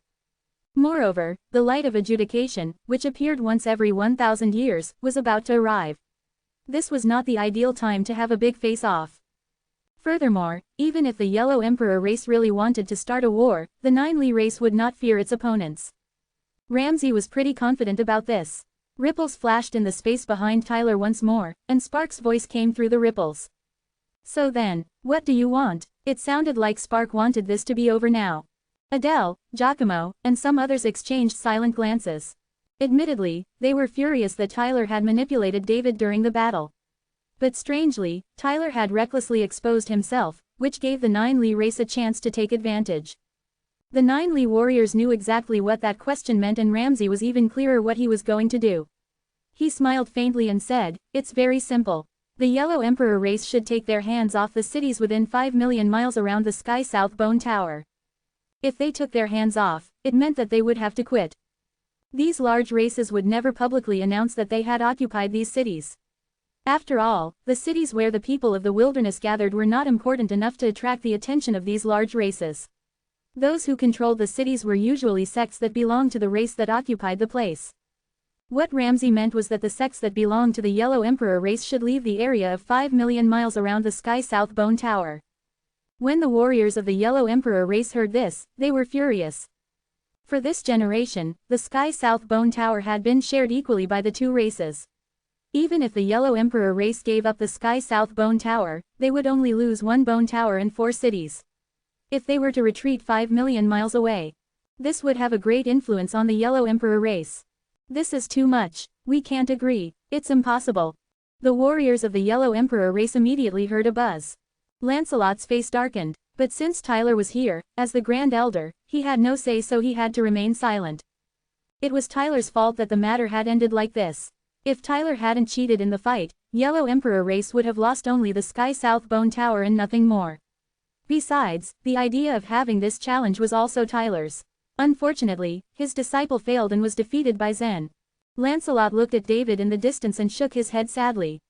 Although he didn't like David, he had to admit that David indeed had extraordinary strength. If he were Tyler, he might have made the same choice. Who would have thought that a boy in the Nine Li race would be even more powerful than David? The ripples in the air were calm for a while. After a long time, the voice said, "Okay. As compensation, our Yellow Emperor race will leave the area of 5 million miles around the Sky South Bone Tower." Ramsay was stunned that Spark agreed so quickly. He had just made his demand casually and was ready for negotiations. But he didn't expect it to be so easy. The other party seemed unfazed by it. This uncharacteristic behavior made him a little suspicious, but he couldn't figure out what Spark was thinking, so he simply replied, "That's good." "Spark, how can you agree to such an outrageous condition?" Tyler was a little incensed. Although this predicament was caused by him, this agreement would cause a lot of losses to the Yellow Emperor race. Of course, Tyler was unhappy. "We will discuss this after you come back," came Spark's voice. Tyler was filled with helplessness. Looking at the 9 Lee warriors, especially Zen, a strong hatred arose in him. But he could do nothing about it now. Just as Tyler was about to leave, Lancelot, the Grand Elder of the Yellow Emperor race, suddenly stopped him. "Wait." Glancing at Lancelot, Tyler asked, "What more do you want now?" Lancelot's eyes fell on Zen in the distance, and he said, "For this battle, we required that the warriors participating in the fight should be the members of the 2 races. Zen is indeed powerful and he has defeated David, but he doesn't seem to have the bloodline of the 9 Lee race. If there was really such a talent disciple in the 9 Lee race, it was impossible that they would not have heard of him in the 9 Lee race before." Previously, Lancelot had his doubts. More importantly, Zen hadn't displayed his 9 Lee wild body. Therefore, Lancelot suspected that the 9 Lee race had borrowed Zen from another race who also had a noble bloodline. In that case, it was impossible for Zen to obtain a set of bloodline of the 9 Lee race. If this was true, then 9 Lee race would have violated the rules first and then this challenge would be dismissed. The moment Tyler heard Lancelot's words, his eyes lit up. He had come in a hurry without catching this point. "Yes, let that boy prove that he is a 9 Lee member. I've never heard of such a person in the immemorial wilderness. It's impossible for him to just pop out of a rock." This is true. Zen's background seems to be unknown. The people of the Yellow Emperor race seemed to have got a life-saving straw. This was probably the only thing they could hold on at the moment to turn the tables. But David was indifferent about the entire matter. He didn't care about who would finally get the Sky South Bone Tower or where Zen was from. He only knew that he had been defeated by Zen. The Yellow Emperor members began to make a ruckus, but the people of the 9 Lee race were calm. Zen did not come from the Sky Spirit Bone Tower, but he was a genuine 9 Lee member. A strange smile appeared on Adele's face when she heard Lancelot's words. She then said to Zen blandly, "Since Lancelot has doubts about your origin, you might want to clear his doubts." Zen nodded slightly. It was not difficult for him to transform into the 9 Lee wild body. It was just that he had not got the chance to use it in these battles. Lisa and Jerome didn't pose any threat to him. In fact, while going against David at the beginning, he was able to suppress him easily. After David was manipulated by Tyler, Zen had no chance to transform into the blood wild body. With everyone's gaze on him, Zen activated his 9 Li wild body through his thought. The bones and meridians in his body were surging, and another 2 heads and 2 pairs of arms sprouted from his body. He quickly turned into a creature with 3 heads and 6 arms. 3 heads and 6 arms, and the 2, all real. Moreover, there were few mid-rank wild gods who could turn into this form with 3 heads and 6 arms. If Zen could also achieve it, it meant that his blood was pure and rare. Considering this, it was not strange that he could manage such a feat. Seeing this, Tyler snorted and stepped into the air, disappearing right before everyone's eyes. Lancelot cupped his hands towards Adele but had nothing else to say.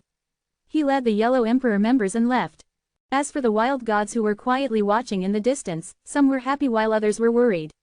After all, today's battle had determined the division of power in the territory of the Sky South Bone Tower. From now on, all the forces that were attached to the Yellow Emperor race would be removed and other people would replace them. Chapter 2192, Activate the Sky South Bone Tower. After the Yellow Emperor race left, some managers from the Flying Sickle City came up to congratulate the 9 Lee race. 2 of the managers belonged to the Yellow Emperor race's subsidiary sects, but they turned against them the first chance they got. After all, the Yellow Emperor race wouldn't be able to take care of the subsidiary sects when they decided to withdraw. These people would probably need to plan their own lives in the future. People without external motivation would easily betray the Yellow Emperor race. However, the people of the 9 Lee race weren't in the mood to talk to them, so they dismissed them just after a few words. There was no need for the 9 Lee race to manage their cities as the race's 3 major subsidiary sects would take care of everything. The Sky South Bone Tower has been closed for 13,000 years, and today, it's finally going to open. Adele, go ahead and open it with the others, Ramsay said to his daughter with a smile. Adele nodded as she looked at her father with confusion. Father, are you leaving so soon? No, Ramsay shook his head before shifting his gaze toward the top of the Sky South Bone Tower. I still have to check on something. All of the 9 Lee race's exiles were staring at this spot when Zen fought David, but none of them had noticed Tyler hiding in the void. The moment he fell out of the void, they sensed a strong force rushing towards him. The force almost disappeared immediately. However, Ramsey could tell that it was the power that forced Tyler to come out of the void. He had no idea who helped the 9 race at this critical moment, and whether friend or foe, he wanted to know who it was. He had already felt the force was coming from somewhere extremely high. Judging from the direction and distance, it must be coming from the top of the Sky South Bone Tower. Okay, Adele nodded slightly, a little displeased. She was Ramsey's daughter, but she seldom saw her father in her whole life. And yet because of Zen, her father had appeared several times. The difference in his attitudes toward Zen and toward her was so great that she couldn't help but feel wronged. Ramsey smiled knowingly, seeing his daughter's expression. Do you still remember the stories I told you? Adele heard her father speak using his life vitality. Perhaps it wouldn't be long till we can go home. Adele was stunned when she heard this. Although she didn't see her father often in the past, she often heard his voice during her childhood. Whenever she felt upset, she would always run to the big screen to ask her father for comfort, and Ramsey would tell her a lot of interesting stories. And the stories he told were all set in the source world. She had heard a myriad of ancient legends, from the snake goddess creating the human beings to all sorts of strange theurgies. And every time, she pestered her father to take her to the source world. As she grew up, she realized that the world they were in was a huge prison and her father was one of the prisoners, which meant that she and the other wild gods were the children of the prisoners. Leaving the world was simply an impossible dream. Adele did not feel disappointed about their inability to leave this world. After all, she was one of the aboriginals of this world. This was her birthplace. However, after everything her father said, she felt her world turn upside down and she didn't know what to think or how to react. Father, what do you mean? She asked, using her life vitality. Ramsey smiled, it's just a possibility. You'll know it one day. Adele did not know about the news that Zen had given to the exiles, and Ramsey couldn't tell her just yet. Right now, he could only use it to comfort his daughter. To be candid, most of the exiles weren't completely sold on Zen's news, but because they were desperate to leave this place, they would cling on to every little hope that came their way. Ramsey then waved his hand and a vortex appeared in front of him. He stepped into it, leaving Adele in a daze. It was not until Giacomo called her a few times that Adele came to her senses. She turned to the crowd and said, "Everyone, please follow me. We will open the Sky South Bone Tower." When the Sky South Bone Tower was opened, it would become the second stronghold of the 9 race. If it had been in the past, it would have brought great joy to Adele. After all, it meant that her race had expanded by a lot. There were quite a few races with strong blood in them, and yet they could only stay in the same bone tower. The 9 race now had 2 bone towers, and very few races could possess 2 bone towers. But just now her father had told her that they were going to leave this world. She finally understood what her father had told her before they set out. Her father had told her that the most important thing was not the outcome of the battle but that Zen remained unharmed. It seemed that her father and the others were planning something. On the top of the Sky South Bone Tower, number 9527 hummed, satisfied with the arrow it just shot. It liked to sing when it was in a good mood, and it'd go as far as to call itself a soul singer. It was a fitting name in its opinion, as the song it sang could reach and intoxicate the soul. However, those old-fashioned brain masters were not into it and it was often forbidden to sing in the spiritual world. Just then, number 9527 sensed something odd. The exile of the 9 race is here, it thought to himself. Realizing this, number 9527 went deep down into the bone tower. Meanwhile, the huge eyeball and the bow it created suddenly turned into white bone powder.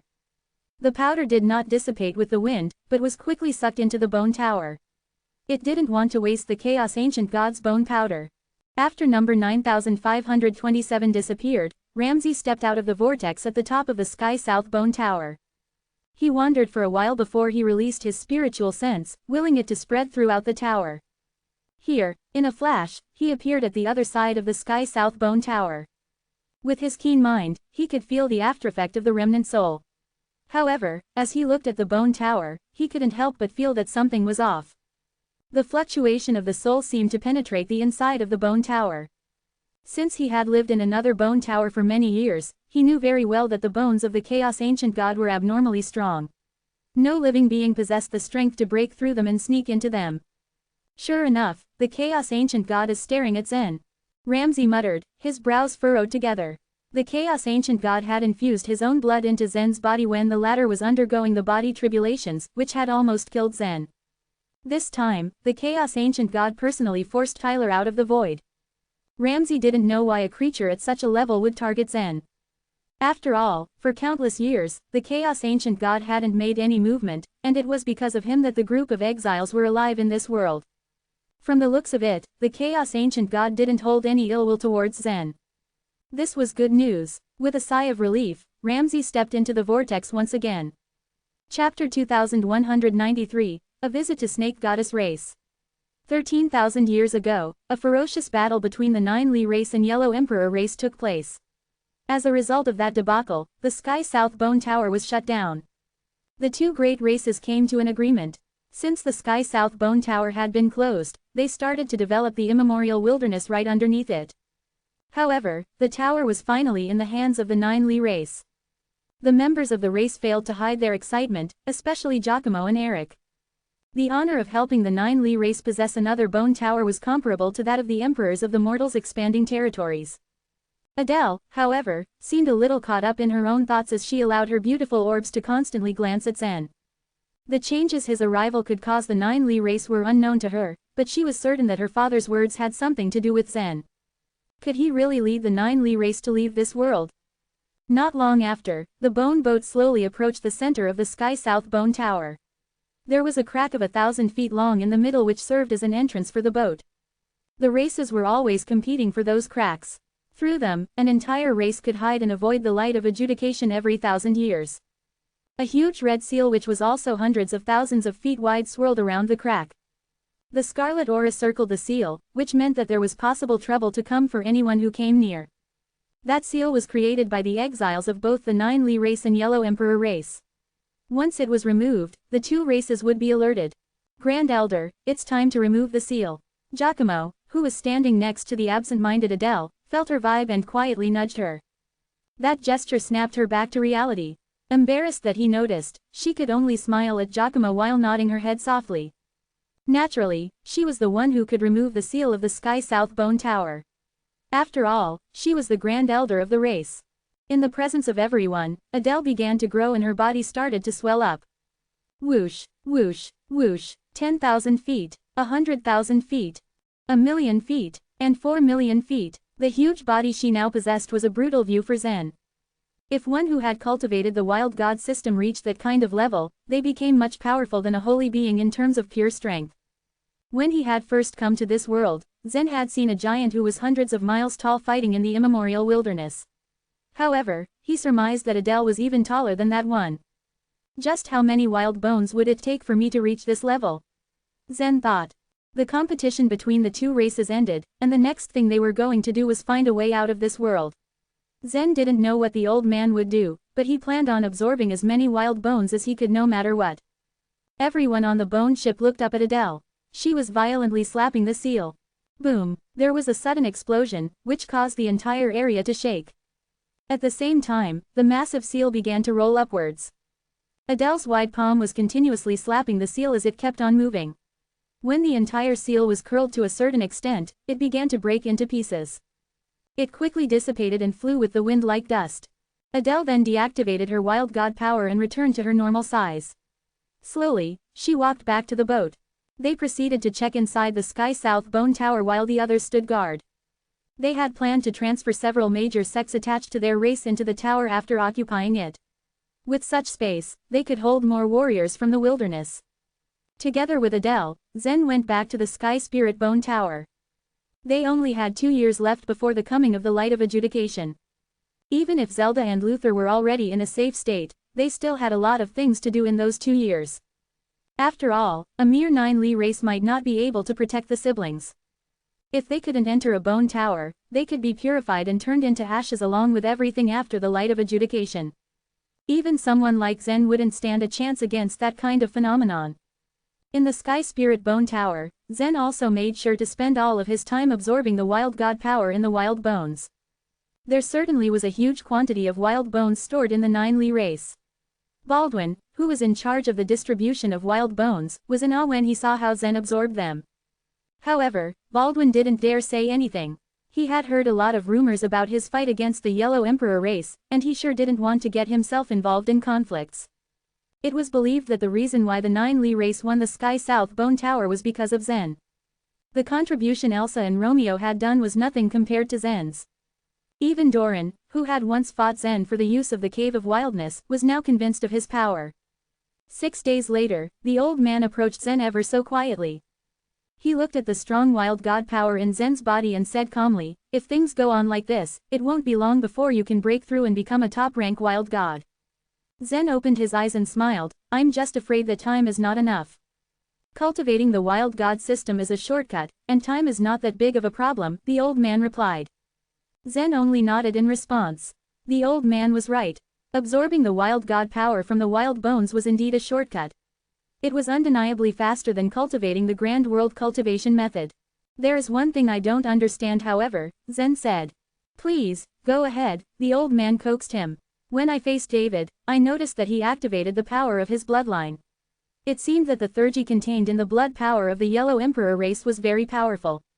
How come we don't have something like that in our race?" Zen asked.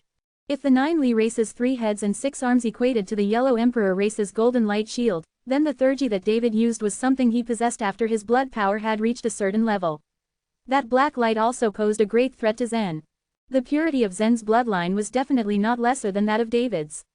However, Zen only got 3 heads and 6 arms after breaking through the body tribulations. He never got any bloodline Theurgy, nor did he hear anyone speak of it. The old man smiled and said, "Our bloodline is not inferior to theirs, I can assure you that. But you are a direct descendant of the Grand Chieftain. It's difficult for me to predict when you could activate the bloodline Theurgy. However, I believe that sooner or later, you will." In the past years, there had never been a warrior with the imperial-grade bloodline in the 9 Li race. Even the exiles didn't know much about the bloodline Theurgy of their race. The old man didn't have the answer. Zen needed to figure that out by himself. "Let's go. It's time," the old man said. "Go where?" Zen asked, his eyebrows furrowed. "To pay a visit to the snake goddess race. Escaping the prison could be a challenge for the 9 Li race alone. But if they were to ally with the snake goddess race and summon the other races to help them, the chances of leaving could increase a great deal. Furthermore, the snake goddess race had tied the divine land to the Torrent Bone Tower. They needed to solve that problem. They needed to make accurate preparations before they could take action, and Zen was a vital part of it all. Chapter 2194, Arrival. The oldest man took Zen and quietly disappeared in the Sky Spirit Bone Tower. The Warden race had always been very mysterious. They had quietly visited this world. Only a few were aware of their existence, and even the exiles knew little about them. It was the reason that, as much as possible, they must be cautious and careful in leaving the place. The Torrent Bone Tower stood as the 4th rib of the Chaos Ancient God. On the rib was a crack which was as long as tens of billions of miles. The crack had created a wide space inside the Torrent Bone Tower, and it was then known to be the most suitable bone tower. Torrent Bone Tower had been occupied by the strongest race in this world. The Snake Goddess race, widely known and considered as the strongest race, naturally took control of the Bone Tower. At the foot of the Torrent Bone Tower, there was the vast immemorial wildernesses. For commoners to enter this part of the immemorial wildernesses, it was necessary to acquire the admission tokens from the disciples of the 9 great sects of the Snake Goddess race. It would deem impossible for them to enter this place without the admission tokens. No one had the guts and was brave enough to fight against the number 1 race in this world, which was the Snake Goddess race. Even joining the sect subordinate to the race was extremely difficult, let alone the main Snake Goddess race itself. As a result, the Snake Goddess race had attracted countless outstanding talents in this world. Sizzle. Inside the void, the ripples spread out in circles. Zen was already taken out of the space channel. In a short period of time, together with the oldest man, they had already traveled over 30 billion miles. He took a look at the Torrent Bone Tower in the distance. A strange expression appeared on his face as he muttered, "It seems that there is still a long distance from the Torrent Bone Tower." The Torrent Bone Tower looked close at hand. But the truth was, flying there would take so much time. It would take a longer time than expected. The oldest man's face revealed a bitter smile as he said, "The Snake Goddess race has made a lot of rules. They don't allow outsiders to enter their bone tower at will. The Snake Goddess race made a rule forbidding the other exiles to come to their bone tower by traveling through the void. Their race was really the most powerful existence in this world, so even the exiles had to obey their complicated rules. Zen nodded and flew forward, following the oldest man as they continued with their journey. He looked around and noticed that the divine land was high up in the sky. The divine land looked really huge. It was floating in the deep sky, emitting a soft luster, like a piece of gem with a homogeneous structure. For Zen, this was actually the first time for him to be this close to the divine land ever since he came to this world. At the center of the gem, there was a red band of light. The light appeared to be bounding the gem. The band of light was coming out from the top of the torrent bone tower. Zen noticed that a large portion of it was hidden inside the bone tower. Through the huge crack in the middle, he could even faintly see that the chain seemed to be emitting a scarlet light. The torrent bone tower was 700 to 800 billion miles high. The distance between the bone tower and the divine land was more than 1 trillion miles. The band of light that entangled around the divine land had an overall length of 2 to 3 trillion miles. Zen didn't know what method the snake goddess race had used to make such a long band of light.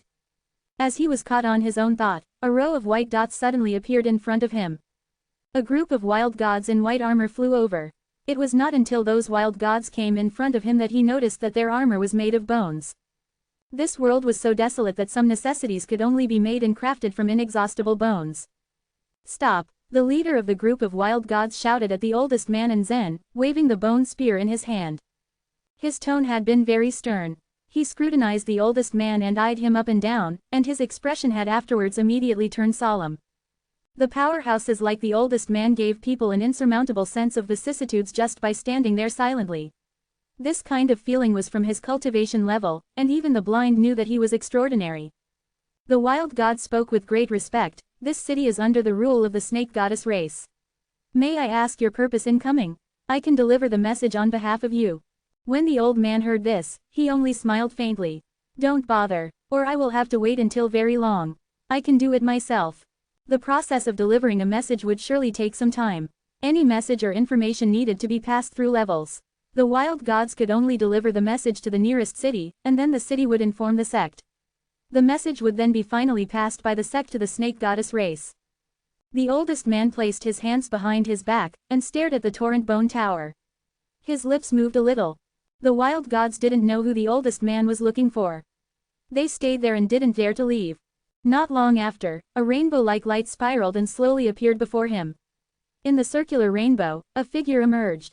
The rainbow-like light was eventually blocking against the figure that only a silhouette could be seen, but it was clear that this person had a nice figure. "Timotheus Jin, you never left the bone tower for so many years. What's the matter today? Why are you here?" A soft voice was heard from the silhouette. The voice pricked into Zen's ears, as if some sweet water was pouring into his ears, melting his soul. "I come for something very important," Timotheus flatly answered. So the old man's name is Timotheus Jin, Zen thought in his heart. This world remains the same day after day and year after year. What else is so important apart from the odd bones? I guess that you have found a young guy with a good talent. So you want to marry him into our snake goddess race, right? A tinge of sadness could be felt coming from the sweet and soft voice. The woman probably noticed Zen behind Timotheus, so she played a joke. The exiles who were qualified to be imprisoned in this place weren't just nobody in the source world, so they felt quite helpless to fall into such a position. Maybe such boring days will be gone forever. Timotheus smiled. The woman in the rainbow was very smart. She knew what Timotheus meant. However, she did not have much interest in it. She just lazily said, "We have tried so many methods before. But have we ever succeeded?" Timotheus kept his calm and spoke in a light tone, "If there is a slight possibility, are you willing to give up?" The woman in the rainbow was silent for a moment before saying, "No." "That's right." Timotheus laughed. "Let us go in." Soon after, the colorful vortex continued to spin. Timotheus and Zen entered it. As for the wild gods who had stopped Timotheus and Zen just now, they were in a daze witnessing the scene. "Hey!" One of the wild gods broke from his trance, patted the shoulder of their leader and cried out, "They have left." The leader of the wild gods then came back to his senses. He didn't know who that woman or Timotheus was, but no matter what the reason Timotheus came to the snake goddess race was, he couldn't have a hand in it. He just shrugged his shoulders and led his men to leave in a hurry. Chapter 2195, Persuade. Zen stepped into the passageway that seemed like a rainbow.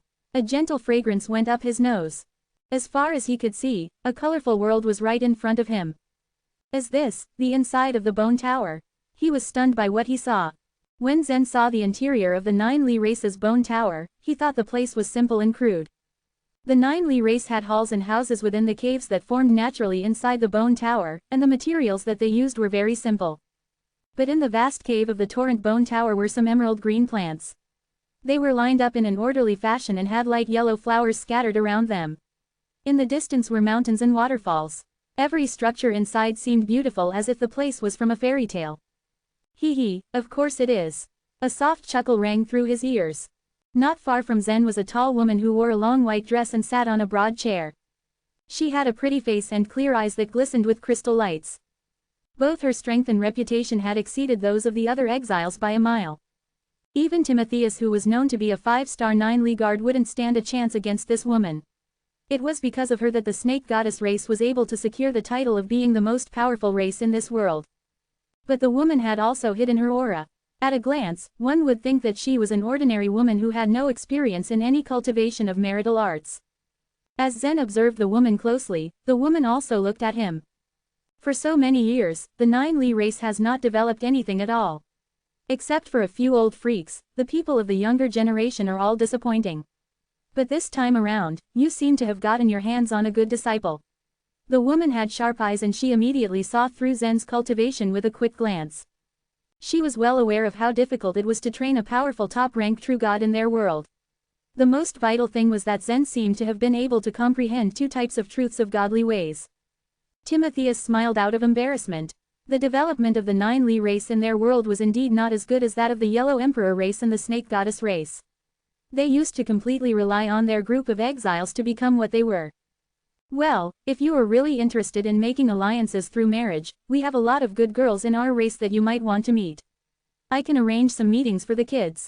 The woman was very interested in Zen, so she immediately began to dwell on the topic. Zen couldn't help but show that he was quite embarrassed. Timotheus smiled and said, "It all depends on their own decision, but I honestly have something important to do here." The woman took her eyes off Zen and said, "Go ahead." Every exile was extremely eager to leave this world. However, they always chose to give up after endless attempts. How could anyone ever escape from the cage built by the Chaos Ancient God? But even if their chances were very slim, they would still exert effort in trying and giving it their best. "I'm afraid that we have to begin with Zen's background. Zen, you need to tell her this part," Timotheus told Zen through his life vitality. The woman frowned slightly. She didn't know what was so important about the young man's origin that they needed to do it so secretly. Zen nodded slightly as he said through his chaotic energy, "I didn't come from this world. I came from the divine land." The woman was a bit confused. She tilted her head and frowned as she asked, "Where exactly is the divine land?" "The world right above your head," Zen said. Hearing this, the woman's face was filled with shock. "Did you come from that ship?" In the woman's eyes, the world that was bound on the Torrent Bone Tower was a huge ship. She didn't expect Zen to be from that place. Zen nodded as a look of helplessness appeared on his face. "But this ship was bound by you. It cannot leave now." The woman still didn't understand, so she continued to ask, "You said you came from that ship, then why exactly are you a member of the 9 Li race now?" She asked as she stared at Timotheus with confusion. Timotheus smiled bitterly before saying, "That ship was built by the grand chieftain of our race, Chiyu. Zen is his grandson." The woman's eyebrows suddenly raised. She then looked at Zen more closely. A strange light flashed in her very eyes as her interest in Zen grew stronger. "It sounds like a fantasy story." The woman laughed as she shook her head. She couldn't believe what they just told her. Zen didn't care if she believed him or not. He continued, "This is not the most important thing right now. My top priority is to return to where I came from.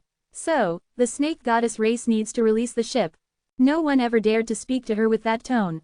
The woman looked at Zen with interest and walked up towards him. Her beautiful eyes glared at him. "I've exerted great efforts to tie this ship up, and now you're telling me it dares to break free. If I drag it into this world, I would be able to obtain a lot of resources. Do you really think you'll be willing to let it go? Moreover, even if you're really from that ship, do you think you can leave this world with your strength?" The woman added. Even if what Timotheus and Zen had said was true, that the ship really belonged to the 9 Li race and that Zen was a direct descendant of Chiyu, the situation would change. She wouldn't let go of the ship just because of what they tried to tell her.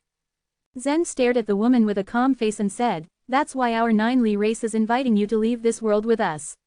I believe that you will also make the wise choice. For the exiles, leaving this world had always been the most important thing. At the end of the day, everything else didn't matter. What a shameless boy. I cannot believe you have the audacity to make such remarks. The woman's gaze went by Zen and fell on Timotheus. The more she listened, the more she felt that Zen's words were very absurd. However, she knew Timotheus' character very well. As a 5-star 9-Li guard, he would never bring a liar to fool her. Please let Zen continue, Timotheus said as he waved his hand. Zen didn't care about the woman's reaction and went on with what he was saying. When I came into this world, I had an encounter with the warden race. We see them every year. Those cowards recently came to our torrent bone tower themselves. This is not surprising at all, the woman replied faintly. My experience with them was quite different, Zen said as he shook his head. Zen told them in detail about his encounter with Zelda and Luther.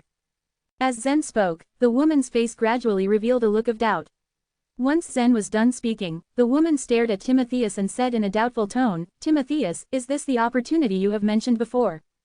Timotheus nodded and said, yes. Aren't you interested in this great opportunity at all? Zen stared at her as he waited for her answer. The woman was the decision-maker of the entire snake goddess race and her attitude determined everything. After a moment of contemplation, a wide smile appeared on her beautiful face. Although what you just told me sounds like a made-up story, I think I'll give it a shot. Chapter 2196, The Reunion. For all the exiles, the worst fate was to be trapped here forever. Time was cheap and they didn't mind using it just for a chance.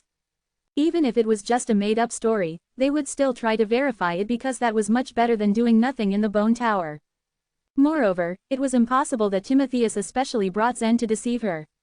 It made Zen secretly heave a sigh of relief when he heard the woman's decision. It was easier to persuade these exiles than he thought. But Zen could understand. If he was trapped here for years, he wouldn't miss any opportunity to possibly get out. That's great, Zen smiled. The woman calmly stared at Zen and said, in fact, many years ago, I already knew that the prison built by the Chaos Ancient God is absolutely perfect and there exists no loopholes. Any efforts to escape are useless and the only way to possibly leave this world is in the hands of the warden race. However, they won't say anything. She shrugged her slender shoulders and helplessly smiled. The warden race were like ghosts who would quietly pass by. No one could get anything useful when they tried to communicate with them. The woman had once set up an array to bewitch them, tried to tempt them with special offers, or even seduced them, but it was all in vain. After all kinds of attempts, the snake goddess race could only give up. But Zen said that there was a conflict within the warden race and that he even found 2 warden members. This made her realize that this opportunity was unique, therefore, important. No wonder Timotheus made Zen so important and personally took him to her place. After she paused to think, the woman asked, are the 2 from the warden race you mentioned safe? Yes, they should be safe. They can't enter a bone tower. Once the light of adjudication arrives, they'll definitely die. We must move faster. The woman's frown deepened. If it weren't for the light of adjudication which happened only once for 1,000 years, they would have still had a lot of time to make plans. A lot of things happened only by chance and it only depended on luck whether they could grasp the opportunity before it flashed away. The less people who know about this, the better.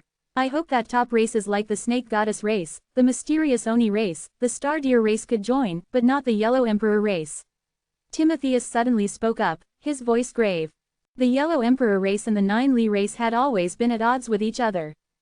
It was a battle deeply ingrained in their bones, so Timotheus was naturally unwilling to help them. The woman smiled. It's up to you, I don't care. For all the fights between the Yellow Emperor race and the 9-Li race, the Snake Goddess race had always been neutral. Later, the news was spread out by the Snake Goddess race and secretly traveled in the world at the bottom of the chaos. If it was Timotheus who took Zen to persuade the large races, the effect wouldn't be as strong. But it came from the woman, so the exiles from various races responded immediately without hesitation. A month later, at the edge of the immemorial wilderness, several warriors lowered their heads and searched the bones on the ground, hoping to find 1 or 2 wild bones among them. Even though the wild bones in this part of the immemorial wilderness were almost all excavated, there were at least 1 or 2 that were still left. At that moment, space fluctuations continuously spread throughout the sky. From the fluctuations, some figures walked out and silently stood in the air. These people were exiles from different bloodline races. Jaws dropped to the ground as the warriors who were searching for wild bones looked up at the sky. In their eyes, the most powerful beings were wild gods who could turn into giants thousands of feet high. They didn't know that there were people in this world who could travel through the void and could freely come and go. In the nearby Iron Tribe, Zelda made a mark on a bone card and calculated how long Zen had been gone. It had been almost a year since Zen left and nobody knew what happened with him. Due to the wild bones Zen left behind, Zelda improved a lot and could establish herself in the Iron Tribe. It didn't stop the worries in her heart because if Zen failed to take her and Luther to a bone tower in 2 years, they would completely disappear from this world. It's difficult for ordinary person to join an ordinary sect, but Zen, he won't let us down, she thought while staring at Luther, who was silently cultivating through mediation. Zelda suddenly felt an intense aura descending. It felt like it was being emitted by dozens of powerful creatures. For a moment, Zelda was startled and didn't know what happened. Even Luther's eyes snapped and stared at her sister in shock. "Luther, stay here, I'll go out to have a look." She rushed out of the thatched hut right after she finished speaking. How could Luther let his sister go alone? He had never experienced such an imposing aura which his sister wouldn't be able to resist. He followed her out immediately. The members of the Iron Tribe panicked as well. The tribe were rarely attacked by surrounding forces, let alone powerful sects. However, even a small force in the city could bring them disaster. The lives of these desolate people were as light as feathers. There, even Zelda couldn't stop from gaping when she saw the group of people in the sky. They emitted a strong pressure even when they were just standing still, but she couldn't tell their cultivation level. It could only mean that their cultivation level was beyond her comprehension. Luther came close to whisper, "Zelda, who are they? Why did you come out?" Zelda scolded her brother but kept her eyes firmly at the sky. Luther smiled bitterly. "Will I be safe if I hide in the hut?" He was less worried than his sister because if it was meant to happen, then it would. Another space fluctuation came as they were staring at the sky and Zen quietly emerged from it. The fists at her sides tightly clenched and her jaw dropped when Zelda recognized that it was Zen. Only one thought came in her mind: Zen succeeded even faster than she expected. In the air, the woman of the snake goddess race flatly asked, "Who are the two you talked about?" Zen's gaze swept over the place, and he found Luther and Zelda who stood at the entrance to the tribe. His body flashed and he arrived in front of Zelda in an instant. "We're ready." Chapter 2197, The Agitated Exiles. Zelda was from the Warden race. Although her cultivation level was not too high, her insight and knowledge were unmatched compared to most ordinary people. She had not the slightest reason to panic. She could easily see that Zen had brought over a number of exiles. At first, she had expected Zen to join an esteemed force and gain a foothold within it before sneaking her and her brother into the bone tower for a while. They would then have planned to escape once they avoided the light of adjudication. Zelda was well aware that entering the bone tower was difficult. It was even more difficult to establish contact with the exiles. What she did not expect was for Zen to not only come in contact with, but also gather so many exiles in such a short period of time. She could see almost all of the exiles before her. This was perhaps their most unusual act over millions of years. With careful planning and scrutiny, they had adopted the best plan of action. The exiles had never actually gone head-to-head with the Warden race, so they did not know their real strength. After a round of discussions, Timotheus, Emily from the Snake Goddess race had come to a decision. With their utmost strength, they would take away Zelda and her brother, whom Zen had mentioned. For the exiles, this rare opportunity was a godsend. All this was only possible because what Zen claimed was true. If Zen had cheated this group of exiles, however, his ending would have been certain. You have succeeded. I didn't expect you to get so many people here," said Zelda, staring at Zen in a daze. Zen smiled pleasantly. "It's their decision. They think that it's impossible to avoid the Warden race while sneaking you and your brother into the bone tower, so it's better we confront the Warden race head-on." Hearing this, Zelda tilted her head, seeming to be lost in thought. "You think so much?" As a matter of fact, what Zen said was highly possible. Perhaps the Warden race was not powerful, but since they were assigned to manage the prison, it was not easy to fight them. Whoosh! A white figure flew down from the sky and plopped in front of Zelda. It was the woman from the Snake Goddess race, the most powerful exile in this world. Zen already knew her by the name Emily. The members of the Snake Goddess race, the people of the other races, and even the exiles, all addressed her as Master Emily. The Snake Goddess race had thousands of powerful masters in the Source world and she was one of the lot. As Emily landed, Timotheus and the exiles of several other races followed suit. Before hearing the news and going out in full force, the exiles had held back for a long time. They had nerves of steel, but now it was crunch time for them. If it was proved that Zen or Zelda and her brother had lied to them, their plans would go up in flames, which would be disheartening for them. Even Emily's beautiful face showed a trace of nervousness. She looked at Zelda and asked with some hesitation, "Can you prove that you come from the Warden race?" "I can't prove it," Zelda replied. As the exiles heard this, their faces dropped, as if all their hopes had been shattered in an instant. "My brother can prove it, however," Zelda continued. Their eyes flew to Luther, who stood behind Zelda. Seeing a large number of other Shore Realm powerhouses staring at him, Luther fidgeted. He nodded to the crowd and said, "Yes, I can really prove it." "Prove it to me then," Emily said calmly, an indelible sternness seeping into her voice. Luther nodded again. He came to stand before Emily and put his index fingers and thumbs together, forming a frame with his hands. A pale brown light curtain manifested in the middle of the frame. The light curtain depicted the scene of the chaos. The eyes of the exiles suddenly lit up. They were all great masters at the other shore realm and had a far more comprehensive and deeper understanding of energy than the ordinary wild gods and true gods. Through the energy released from the light curtain, they perceived something extraordinary. As the light curtain slowly became clearer, Luther said to Emily, "Look, there are cursed chains behind you." Emily turned to the direction of the light curtain. Timotheus and the other exiles also came forward. In the light curtain, they saw little golden insects linked together and extended into the distance. Emily took a deep breath. "I have felt the existence of such a chain, but today is the first time I have witnessed it in person." As an exile saw the cursed chain through the light curtain created by Luther, a flash of golden red lightning escaped from his hand. The lightning turned into a jumping lightning blade. It carried a terrible power, as if it could destroy heaven and earth. Crack! He did not hang back from waving the lightning blade at the cursed chain. Unfortunately, the two kinds of energy did not interact. His lightning blade seemed to cut into the void. As for the light curtain, it seemed that the cursed chain trapping the exile was motionless. With a pitiful smile, Luther said, "It's impossible to cut off the cursed chain in this manner." The exile nodded listlessly. He too knew that the cursed chain was not easy to cut off, but since he had encountered it for the first time, he could not help but want to have a try at it. "Is there a way to cut it out?" Emily looked at Luther. Her features now looked much softer and her smile was a little more charming. "Yes, there is." Luther blinked. Being the center of attention of so many powerful people at such a young age, he could not help but puff up his chest a little. "In the Warden race, about 30 people can break the cursed chain, and I am one of them." "Could you demonstrate it now?" Timotheus asked without pause.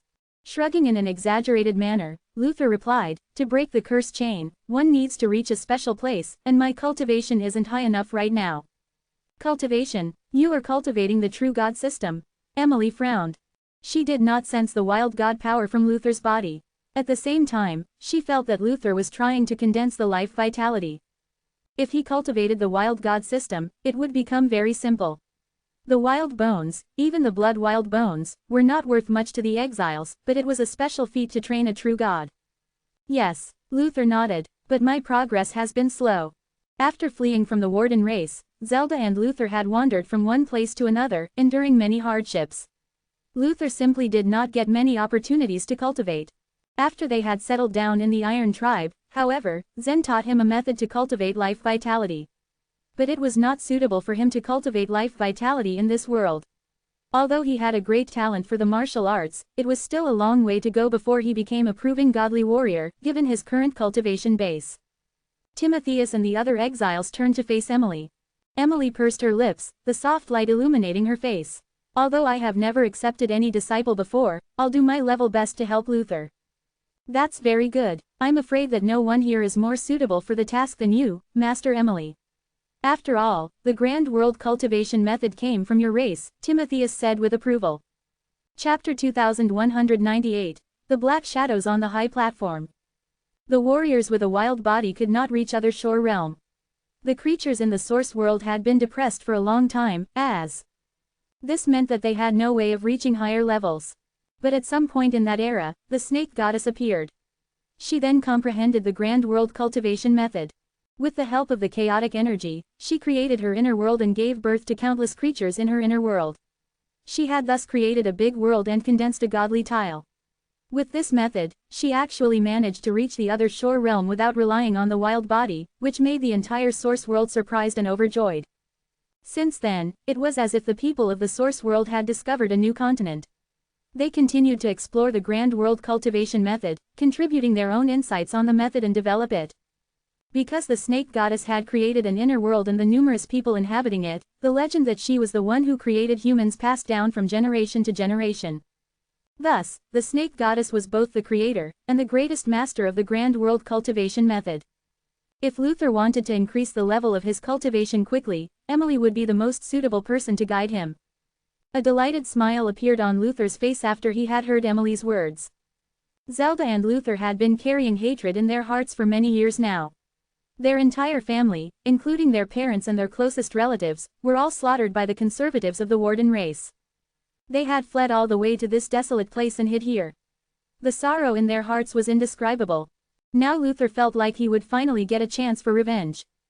"Thank you, Master," he said, preparing to kneel down before Emily. Emily raised her eyebrows. Luther immediately froze in his move. "I don't recruit disciples," she said flatly. "You can follow me and practice. I don't have too much time. You need to learn quickly."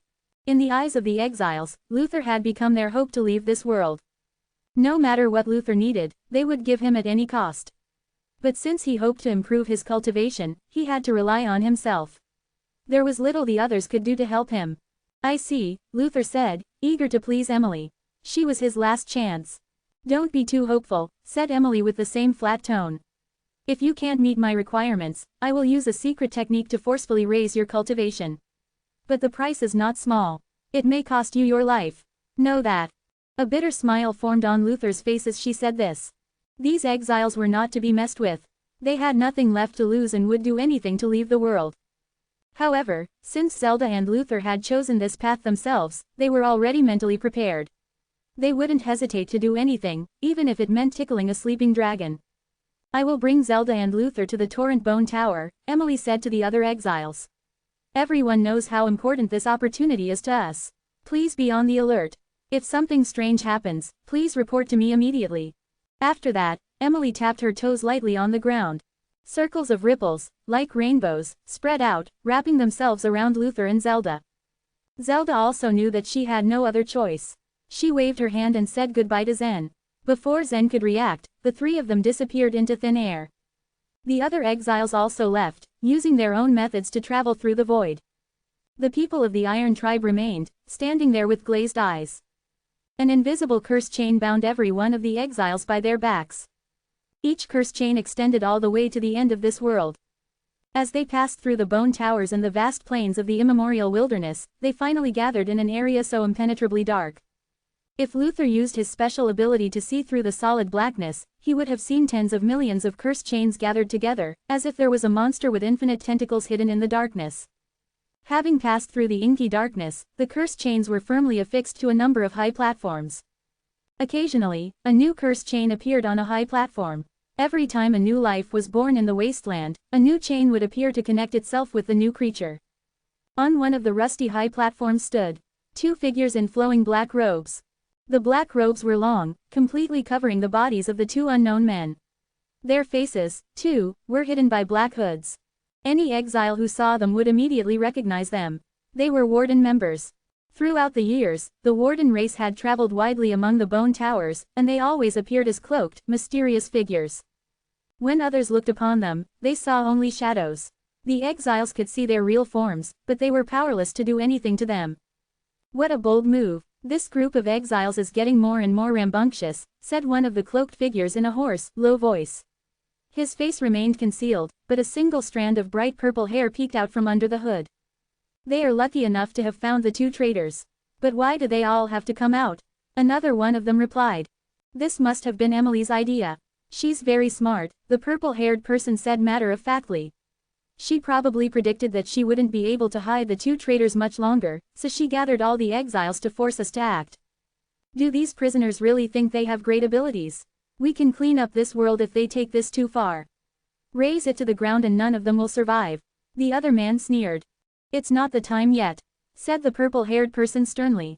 "Not to mention that it's not a good thing for us to clean up the world." "Then what should we do?" asked the other figure, frustrated. As far as I know, not all the exiles are on her side. Take the Yellow Emperor race, for example. They are against her, said the purple-haired person flatly. You want to use the Yellow Emperor race to fight against them. I know the strength of the Yellow Emperor race is not weak, but I'm afraid that they still won't be a match for the allied forces of those great races, the other man said, his voice doubtful. In terms of strength, the Yellow Emperor race was only on par with the Nine Li race, but compared to the Snake Goddess race, they still had a lot of improvement to do. Moreover, now that the Snake Goddess race had allied with more than 80% of the big races, the strength of the Yellow Emperor race paled in comparison. Even if they were strong, they would be overwhelmed by sheer numbers. Yes, the Yellow Emperor race is indeed too weak on its own. But think about it, do you really think the exiles that have joined the Snake Goddess race are really as united as they seem? The purple-haired man asked, his voice arrogant. What do you mean? If I give some of them the chance to leave this world, don't you think they would be tempted? The man with purple hair replied casually. The warden race were in charge of many aspects of this prison. The purple-haired man, for instance, held the power to determine who could gain freedom. Luther would have also become one of them if it hadn't been for the feud between the conservative faction and the free faction. The quarrel had stripped him not only of his family, but also of his power. For the exiles, freedom is the greatest treasure, their ultimate goal. I believe that they will not turn away such an opportunity, the purple-haired man said slyly. This prison has been too peaceful, dull almost, for a long time. It's time to find something for these restless good-for-nothings to do. Chapter 2199, Spark Yan. Just before the end of this 1,000 years came, all the forces in this world could hardly sit still. The northern leaning bone tower was built on the 9th rib of the chaos ancient god. Unlike other bone towers which rose vertically to the sky, the northern leaning bone tower was tilted towards the north by 60 degrees. It was comparatively intact and there wasn't much space for people to hide in it. However, in such a small and narrow bone tower, 4 races with bloodlines gathered together. One could imagine that the available space for these races to develop was very narrow. The exiles of these races weren't powerful enough to compete against the top races, so they had trouble obtaining new bone towers. More than 10,000 years ago, the 4 races in the northern leaning bone tower attempted to enter the Sky South bone tower. They hoped that by means of a fair deal, the Yellow Emperor race and the Nine Li race would be kind enough to give them a portion of the space in the Sky South bone tower. However, all of their propositions were immediately rejected by the Nine Li race and the Yellow Emperor race.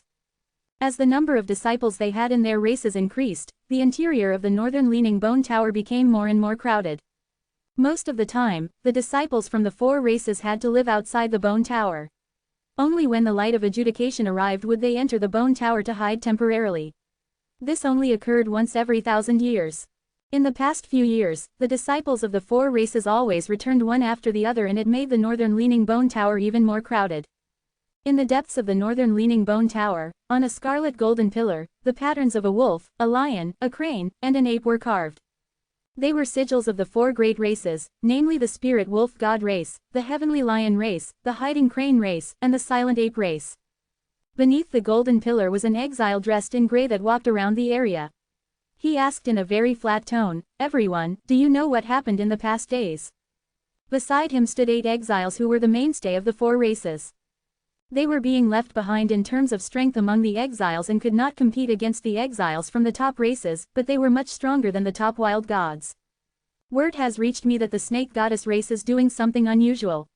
They've decided to join forces with the Nine Li race, the mysterious Oni race, and the Star Deer race. I am worried about what they're planning to do, an exile with red hair replied. These races aren't normally in good terms with one another. Why are they suddenly working together? Another exile asked. Except from trying to get out of this world, what else could be worthy of their attention? The exile dressed in gray nodded and sighed, right. It has been said that they have found a way to escape from this world. Unfortunately, they have no plans of taking us with them. Is there really a way to get out of this prison? They must be out of their minds. The exile with red hair said with resentment. Although they hadn't had any hostility with the Snake Goddess race and the Nine Li race, they were still furious about the news. After all of them were imprisoned in this world and would all grab the chance to leave if they ever came across one. Now, they felt like they had been abandoned after hearing about what the Snake Goddess race was doing.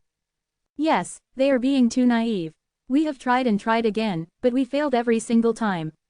This time, their failure is probably inevitable as well, another exile echoed. The gray-clothed exile said, but it is said that they have found 2 traitors from the Warden race who are offering to help them. Is that true? That is impossible. The people of the Warden race never really show themselves. Could this rumor be true? The exiles were all caught off guard by what they just heard. They just couldn't believe any of it. At the same time, they were a little disappointed. After all, they were willing to join them if they had asked, but the snake goddess race completely disregarded them. Well, maybe this time it's actually true, the gray-clothed exile said as he sighed deeply. The snake goddess race surely made a significant gesture this time, which meant they had no intentions of hiding anything. The actions of Master Emily could also be regarded as a declaration of war against the Warden race. Are we really not being given a chance to join them? We can help if they would let us. Quote. While the exiles were busy discussing amongst themselves, a dark figure floated over the northern-leaning bone tower and caught their attention. I think it might be someone from the Warden race, one of the exiles said with a grim face. All the exiles weren't friendly towards such black figures. In the past few years, the Warden race started visiting the bone towers more frequently. They would appear at least twice a year. Unexpectedly, they came today. Generally, after the quick visit, the members of the Warden race would leave as soon as they could. They wouldn't say even a word or show their real faces. But this time, the Warden member floated towards the exiles and hovered right in front of them. All of the exiles raised their heads as their faces were revealed to be full of doubt. They didn't know what the dark figure wanted to do. Moments later, the dark figure began to speak, and what he said touched the hearts of the exiles. The exiles who are imprisoned here, do you want to gain a chance to leave this world? At the same time, in the Pyramid Bone Tower where the Yellow Emperor race lived, a pyramid-like bone mountain had been formed due to the terrain. They had decided to name it the Pyramid Bone Tower because of this. At the top of the mountain sat a young man. Based on his appearance, he looked younger than 30, but there was a sense of vicissitudes in his slightly opened eyes. He was known to be the most powerful exile of the Yellow Emperor race, Spark Yan. A black figure floated right in front of him and asked him in a low voice, "Do you want the chance to get out of this place?" Spark seemed calm, but his heart was racing uncontrollably. He already made himself clear about what happened with the Ninely race and the Snake Goddess race. His race had always been on bad terms with the Ninely race in this world and in the Source world. Now that the Ninely race had found a chance to escape from the prison, of course they wouldn't bother to include his race in their plans. However, he wasn't about to give up. With his character, no matter how strong the Snake Goddess race was, he and his people wouldn't just stand by and watch. Either all the races would be able to escape or they would all be trapped here eternally. Little did he expect that someone from the Warden race would show up and communicate with him for the first time in years. A chance to leave this place. Spark silently stared at the black figure floating in front of him as if he was trying to see through it. He then said, "Of course I do. But what is the price?" Chapter 2200, Consideration. The figure in black replied, "It's very simple. You only have to kill 2 people." "You mean the siblings?" Spark asked, the corners of his mouth lifting. "Yes," the figure in black said, nodding. The Yellow Emperor race had an information system that was much more advanced than those of other races. That was how Spark knew about what went on within the Snake Goddess race and the Ninely race. What was more, the Snake Goddess race and the Ninely race didn't hide what they were doing, which made it easy for him to find information. Spark looked at the black figure in front of him with great interest and said, "So you really are scared? I can tell that the siblings are very important, so you have no choice but to kill them." After a short silence, the black figure answered, "Yes." The exiles were very intelligent. They often only needed a few details to see the truth. It was difficult to deceive them. So the figure in black had no choice but to admit the truth. Spark's lips curled. "I'm afraid this price is too high for me. After all, the Snake Goddess race and the Ninely race are trying their best to protect the siblings. It's going to be very difficult to kill them. The Ninely race may be displeased if I choose to join them, but I can still do that if I pay a certain price," he said as he stared at the figure. Although he couldn't see the expression on the figure's face, he could guess what he was thinking. "You are indeed qualified to join them. But if you do so, it will still be impossible for you to leave this world," the figure said. "I know you're testing me, but I'm telling you that even if they find us through the siblings and try to cut off the curse chains, we'll destroy this world. And then, none of you will survive, even if you hide inside the bone towers." Spark's eyebrows went up at this. He was trying to gauge whether the black figure was telling the truth or lying. He would absolutely not join the snake goddess race if the warden race was capable of doing this. He didn't want to die with that group of people. But if it turned out to be a lie, this was a hard choice. Then again, any choice he made would be easier than leaving this world. Sensing Spark's hesitation, the figure in black continued, "We will help you if you agree to help us. Moreover, I believe there are many exiles, besides us, who are willing to follow you." The snake goddess race had only invited the larger, higher-ranked races. But there existed a number of lower-ranked, smaller races in addition to these. Although the smaller races weren't that powerful, they had a lot of exiles, and they could be a strong force if they were to come together and cooperate. Besides, the warden race would stand behind them. The warden race would probably choose not to directly participate in the battle. But the world was under their control and they would definitely be of great help. Spark hesitated for a long time before answering firmly, a glimmer of determination in his eyes. "Okay, I agree." He wouldn't have hesitated if he were facing just the Nine-Li race. But since they had allied themselves with the snake goddess race and other races, he was being prudent. It was a great chance and he had to seize it. The warden race was persuading exiles in other bone towers and hidden places of this world. In the beginning, the warden race had found it difficult to persuade them. After all, no one dared fight against the top-ranked large races. That was why the exiles were ambiguous in their responses. They wanted to join the snake goddess race, and that was the only option they could see in that moment. But since the Yellow Emperor race had agreed, exiles with relatively weaker strength had responded quickly. After all, the Yellow Emperor race would take the lead, and they were okay with following. In the snake goddess race, at the center of the large square that was supported by 6 edges, the bands of pale red light intertwined to form a complex pattern. Luther was hanging upside down at the center of this pattern, his eyes closed. Above him loomed a huge shadow of snake goddess, holding him in its hands. Emily and Timotheus had come to an agreement. They had set the time to 2 years in the future, which was when the light of adjudication would arrive. Emily was responsible for forging Luther's inner world and enhancing his strength. And she had to do it before that time came. As the huge shadow of snake goddess began to glow, a strong energy gathered in Luther's belly.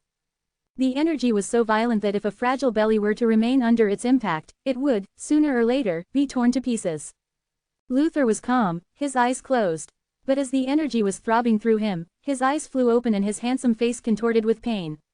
His hands flailed around. Emily looked at Luther approvingly. Luther's talent was much better than she had imagined. "Luther." Zelda was worried about her brother. "Don't worry. Nothing will happen to him with Master Emily here," a wild god from the snake goddess race comforted Zelda. "But general cultivation methods aren't so painful," Zelda said, frowning. The people of the warden race also cultivated the true god system. Back then, Zelda hadn't had a chance to cultivate it, but from what she had heard and seen, she knew that it wouldn't be painful to create the soul sea.